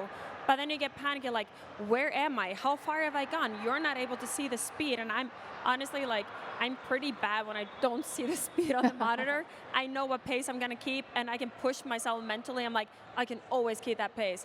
But if I don't see the monitor, it's so difficult. So mentally being in that situation, I think it's also going to be harder to push the same speed as you would have been able to do if you would have seen the monitor. Yeah, it's so hard when you're in that moment. Some athletes will know what to do, and I mean, it's just super hard when you're in that moment, what to do when you move forward. But that leads us to our ABCs. You obviously had some this morning. So what were the lessons learned from workout 3, Annie? Well, I would say one of my points was that you need to continue or roll with the punches that you get, and we've kind of stepped on that a little bit, and I'm going to say that also comes with experience. When you're in that moment, you need to, I would convince myself, everyone will have one event that does not go the way they want to go. You might get a no rep that you feel is unfair. Something might happen that you feel is just unfair in that situation. And the way to calm myself down would be, everyone will have this. This is just the time it's happening to me. Next one will be better. Then, just looking at the event, I thought it was very interesting to think about the transition time. So you saw a lot of the athletes in the first heats, they were going unbroken on the toes-to bar. They were trying to rush to get to the first set, where we thought the workout was kind of made, that was on the deadlift. And then you saw in the later heats, they were starting to break it more up. They knew the toes-to-bar were not the definitive thing for that workout. And just looking at Patrick Vellner, for example, he broke up the toes-to-bar. I think it was like the 6th one to finish his toes-to-bar, and he was the 2nd one to pick up the barbell. So he felt better, he was more fresh, he ran to the bar, and he just got working on it immediately. The workout was kind of made on the Echo bike though as well. Like, I feel like that was a key thing there. But then, last but not least, time under tension. You saw the athletes that were maybe struggling a little bit more with the deadlift. It takes them longer time. They're going to be more fatigued than going to the GSD setups versus the athletes that can move the bar quicker. Even if they then take a break, it's a shorter time under tension, and they will be more fresh for not just the GSD, but they're breathing for the Echo bike. All right, let's move on and now take a look at the highlights, starting with the Challenger women. This one was started off by Ariel Saunders, who ended up winning Heat 1 with a time of 6:34. She would win the workout, but in Heat 2, it was a fight on the bike between Nortje Bleeker and Ingrid Tundal. Bleeker would win the heat. Paige Powers ended up with a battle between Ingrid Tundal and Powers there for 3rd place, but that's how that shaped up. Seth, what did you see during this workout? Well, it was a nice performance by Ariel because she basically dominated. I mean, not only did she win, but she won by a pretty healthy margin given how short the big picture was of this actual workout. We saw another athlete, Amanda Fisher, who took 3rd, moved up the leaderboard quite a bit. And I think that's important for her because I'm going to talk about her more later. We talk about some heavy lifting going on. So just seeing her already have a good start to the day, could see more of that later. Of course, so let's take a look at the Challenger women results for workout number 3. As we mentioned, Ariel Saunders, she took the win in this workout, but it was Nortje Bleeker who ended up finishing 2nd. Amanda Fisher, as we mentioned, Seth just mentioned, she ended up taking 3rd. As for the women's pro field, this one was interesting as Olivia Kerstetter, she ended up finishing second, I believe, in this heat. She got to the GHDs first, but it ended up being Vara Thurman-Moe who ended up winning that one. In Heat 2, Laura Horvath, she led the way all the way through with a time of 6:22, but in Heat 3, it was Emma Tall with a time of 6:07. She wins the workout. She led from start to finish to end up winning this workout for the women. What did we see? I think what we saw here was you could make such a big difference on the bike, especially looking at some of the, well, if we look at just how the workout finished, like the leaderboard, first, second, third, all the way down to, well, 5th place in that workout, we have the strong bikers. Like the girls I would choose winning an eco bike workout, I would have all of those 5 up there. And it was very interesting to see, for example, Andrea Solberg, she was the 3rd one to make it to the eco bike, and then she was the 1st one to finish, or yeah, in her heat, meaning the 3rd overall. Emma Tall being just a little bit ahead of Laura going to the eco bike and then managing to keep pace and finish. It was a bigger girl event. Yes, and I think we saw with, of course, there is separation in every single movement, whether it was a ski, toes to bar, deadlift specifically. Yes. But those were never as big as the gap that was made or lost on the eco bike. And we really, you can kind of also see that those who know that they were good on the eco bike, they would get, and you could actually, they just started digging versus the ones that I think knew they'd spend a little bit longer on the bike. But that was awesome to watch. That was one of the fun, and the rolls over the finish line. Oh, yeah. Oh, my God. I will say, those went hard. There's one exception to the rule you guys speak of, and that was 1st place pro going into that, Emma Lawson. It had nothing to do with the bike. Yeah. So you saw the top athlete Yes. struggle tremendously with the deadlift. She was by far the last person to get to that GHD, and no matter how much she could push those last 2 movements, it didn't matter. She finished 25th and now has gone from 1st to 5th overall in the league. So That was heartbreaking to watch. But It we was. do know she's been open about back injury. She's been open about having a bulging disc in her back. I can relate to that. It is hard. You can't train the deadlift like you want to train the deadlift.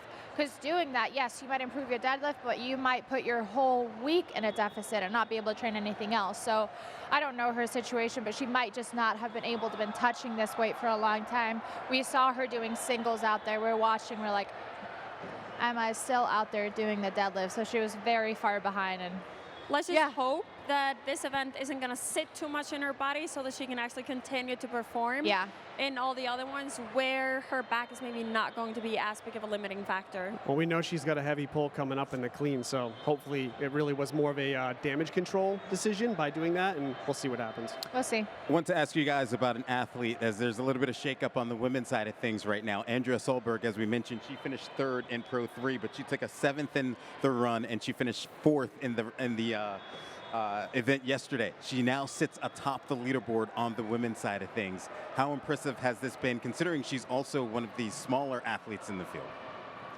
I mean, if you're looking at these, she is one of those athletes. She's not the biggest name in the sport. She has not quite yet broken into that, like, hit the barrier past being, I would say, a top contender for a podium at a big event ever. And so for her now to have these 3 events, she showed up in such great shape. She has performed the most consistent out of any of these athletes on the first 3 events. I would expect her to struggle a little bit on the next 2 events, which are, I think, definitely better for bigger, more powerful and stronger athletes. But she has set herself up very nicely to know that, okay, I'm going to go and give my best. And I could see her being on the podium. Well, for context, sorry, I'll give you a second. For context, she was 22nd in Tour Stop 1, so it's hard to pick someone who takes 22nd to be this high up, so it is a nice surprise. But Yeah, no, absolutely. I think we've seen her name around for a very long time, and we've known what strengths she has, and she's really good at those things. Now I feel like she's like filled up some of those holes that she's had in her game. So I think she's really, I'm excited to see what she's going to be able to do in the remainder of the event. I agree, she's most likely going to struggle a little bit on the clean. She's definitely going to be not in the top there. But I'm curious to see how she's going to hold it up. Tomorrow might be a very good day for her. And I think she's supposed to be up there. I mean, I'm pulling for her, but when you look at the women's field, like, it's so hard to pick someone who hasn't had a big podium finish to be on the top at the end of the weekend. Not that I'm rooting against her by any means, but you look at everybody who's on her heels, and it's like, oh my goodness, like what's this going to turn into with the next, 4 workouts still to come? Yeah, it's just, it's for there's sure, a lot. it's for sure a surprise. It's a lot. But everybody has to do that for the first time sometime. You're right. And when Lucy Campbell started doing that, now she's completely suddenly like, oh my gosh, she's one of the top competitors. And then she does it again and again since she finds herself second at the CrossFit Games, which is incredible. And like, is this Andrea's move of like, no, I am here to compete and I belong with the best. Her breakout. Yeah, Andrea Solberg, when she first came up, she was known as the one doing CrossFit workouts in her living room, I believe, during COVID, right? And now to see her where she's at now, absolutely amazing. The way her road has kind of shaped and where she is battling with the elites. But let's switch over to the Challenger men and go back to workout 3 here.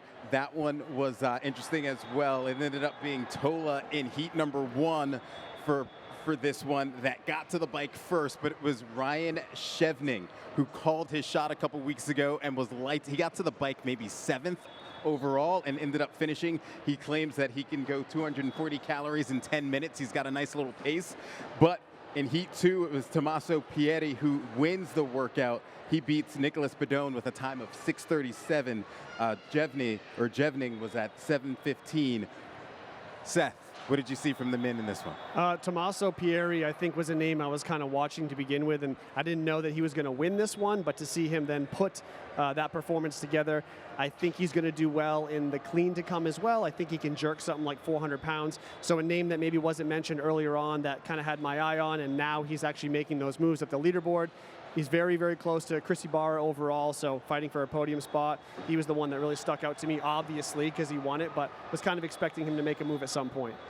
All right, we spent a lot of time on the pro men, but let's check that one out as well. In heat 1, it was Dallin Pepper, who came, a very angry Dallin Pepper, might I add, when we saw him in the interview after. He ended up taking the lead early in his heat, and he won it by a time of 5:41. Yelahusta in heat 2, first of the deadlifts, but it was James Sprague who was able to catch him with a time of 5:55, excuse me. We talked about the equipment malfunction from Yelahusta as well. And then in heat 3, it was Patty Vellner to the GHD first, then Medeiros, but it ended up being Vellner who wins it at 5:47, and we obviously saw what happened to Austin Hatfield. I think we're going to see it here, but Patty Vellner back on top, able to win the heat or the event, excuse me, and a much better situation here than he was when he was in Indy.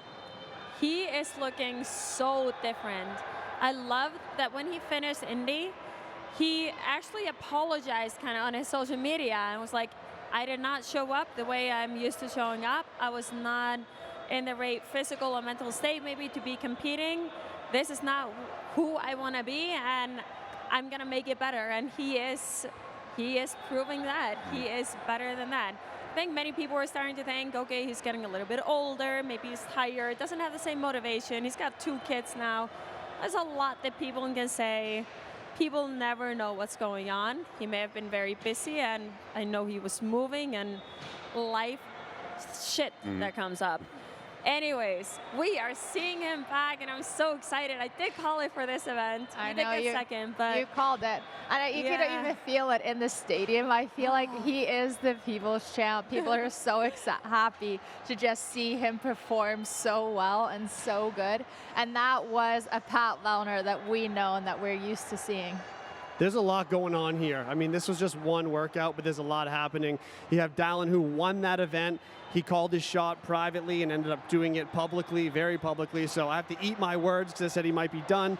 And then Pat with that big performance, he's back, he wants more. But then Sam Quant in third. Like, there's a lot happening here. A lot of names that maybe you didn't expect to see in the podium contention coming up. Roman still in first, 5th place overall. He's continuing to do what he needs to do to stay atop the leaderboard.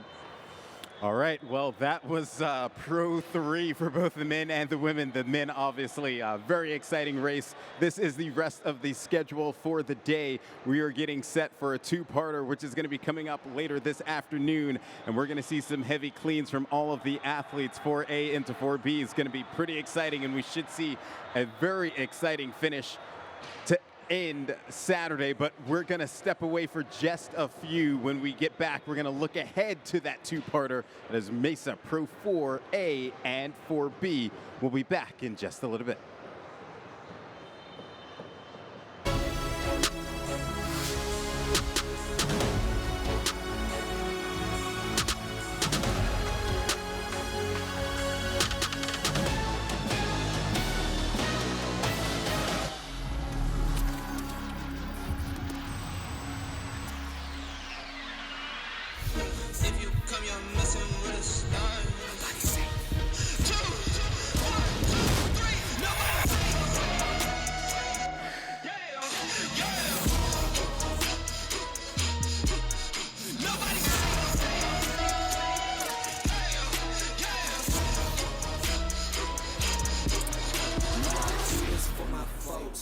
mama and my pops. I don't care if you the cops. Anybody could get boxed. Grit isn't found, it's built.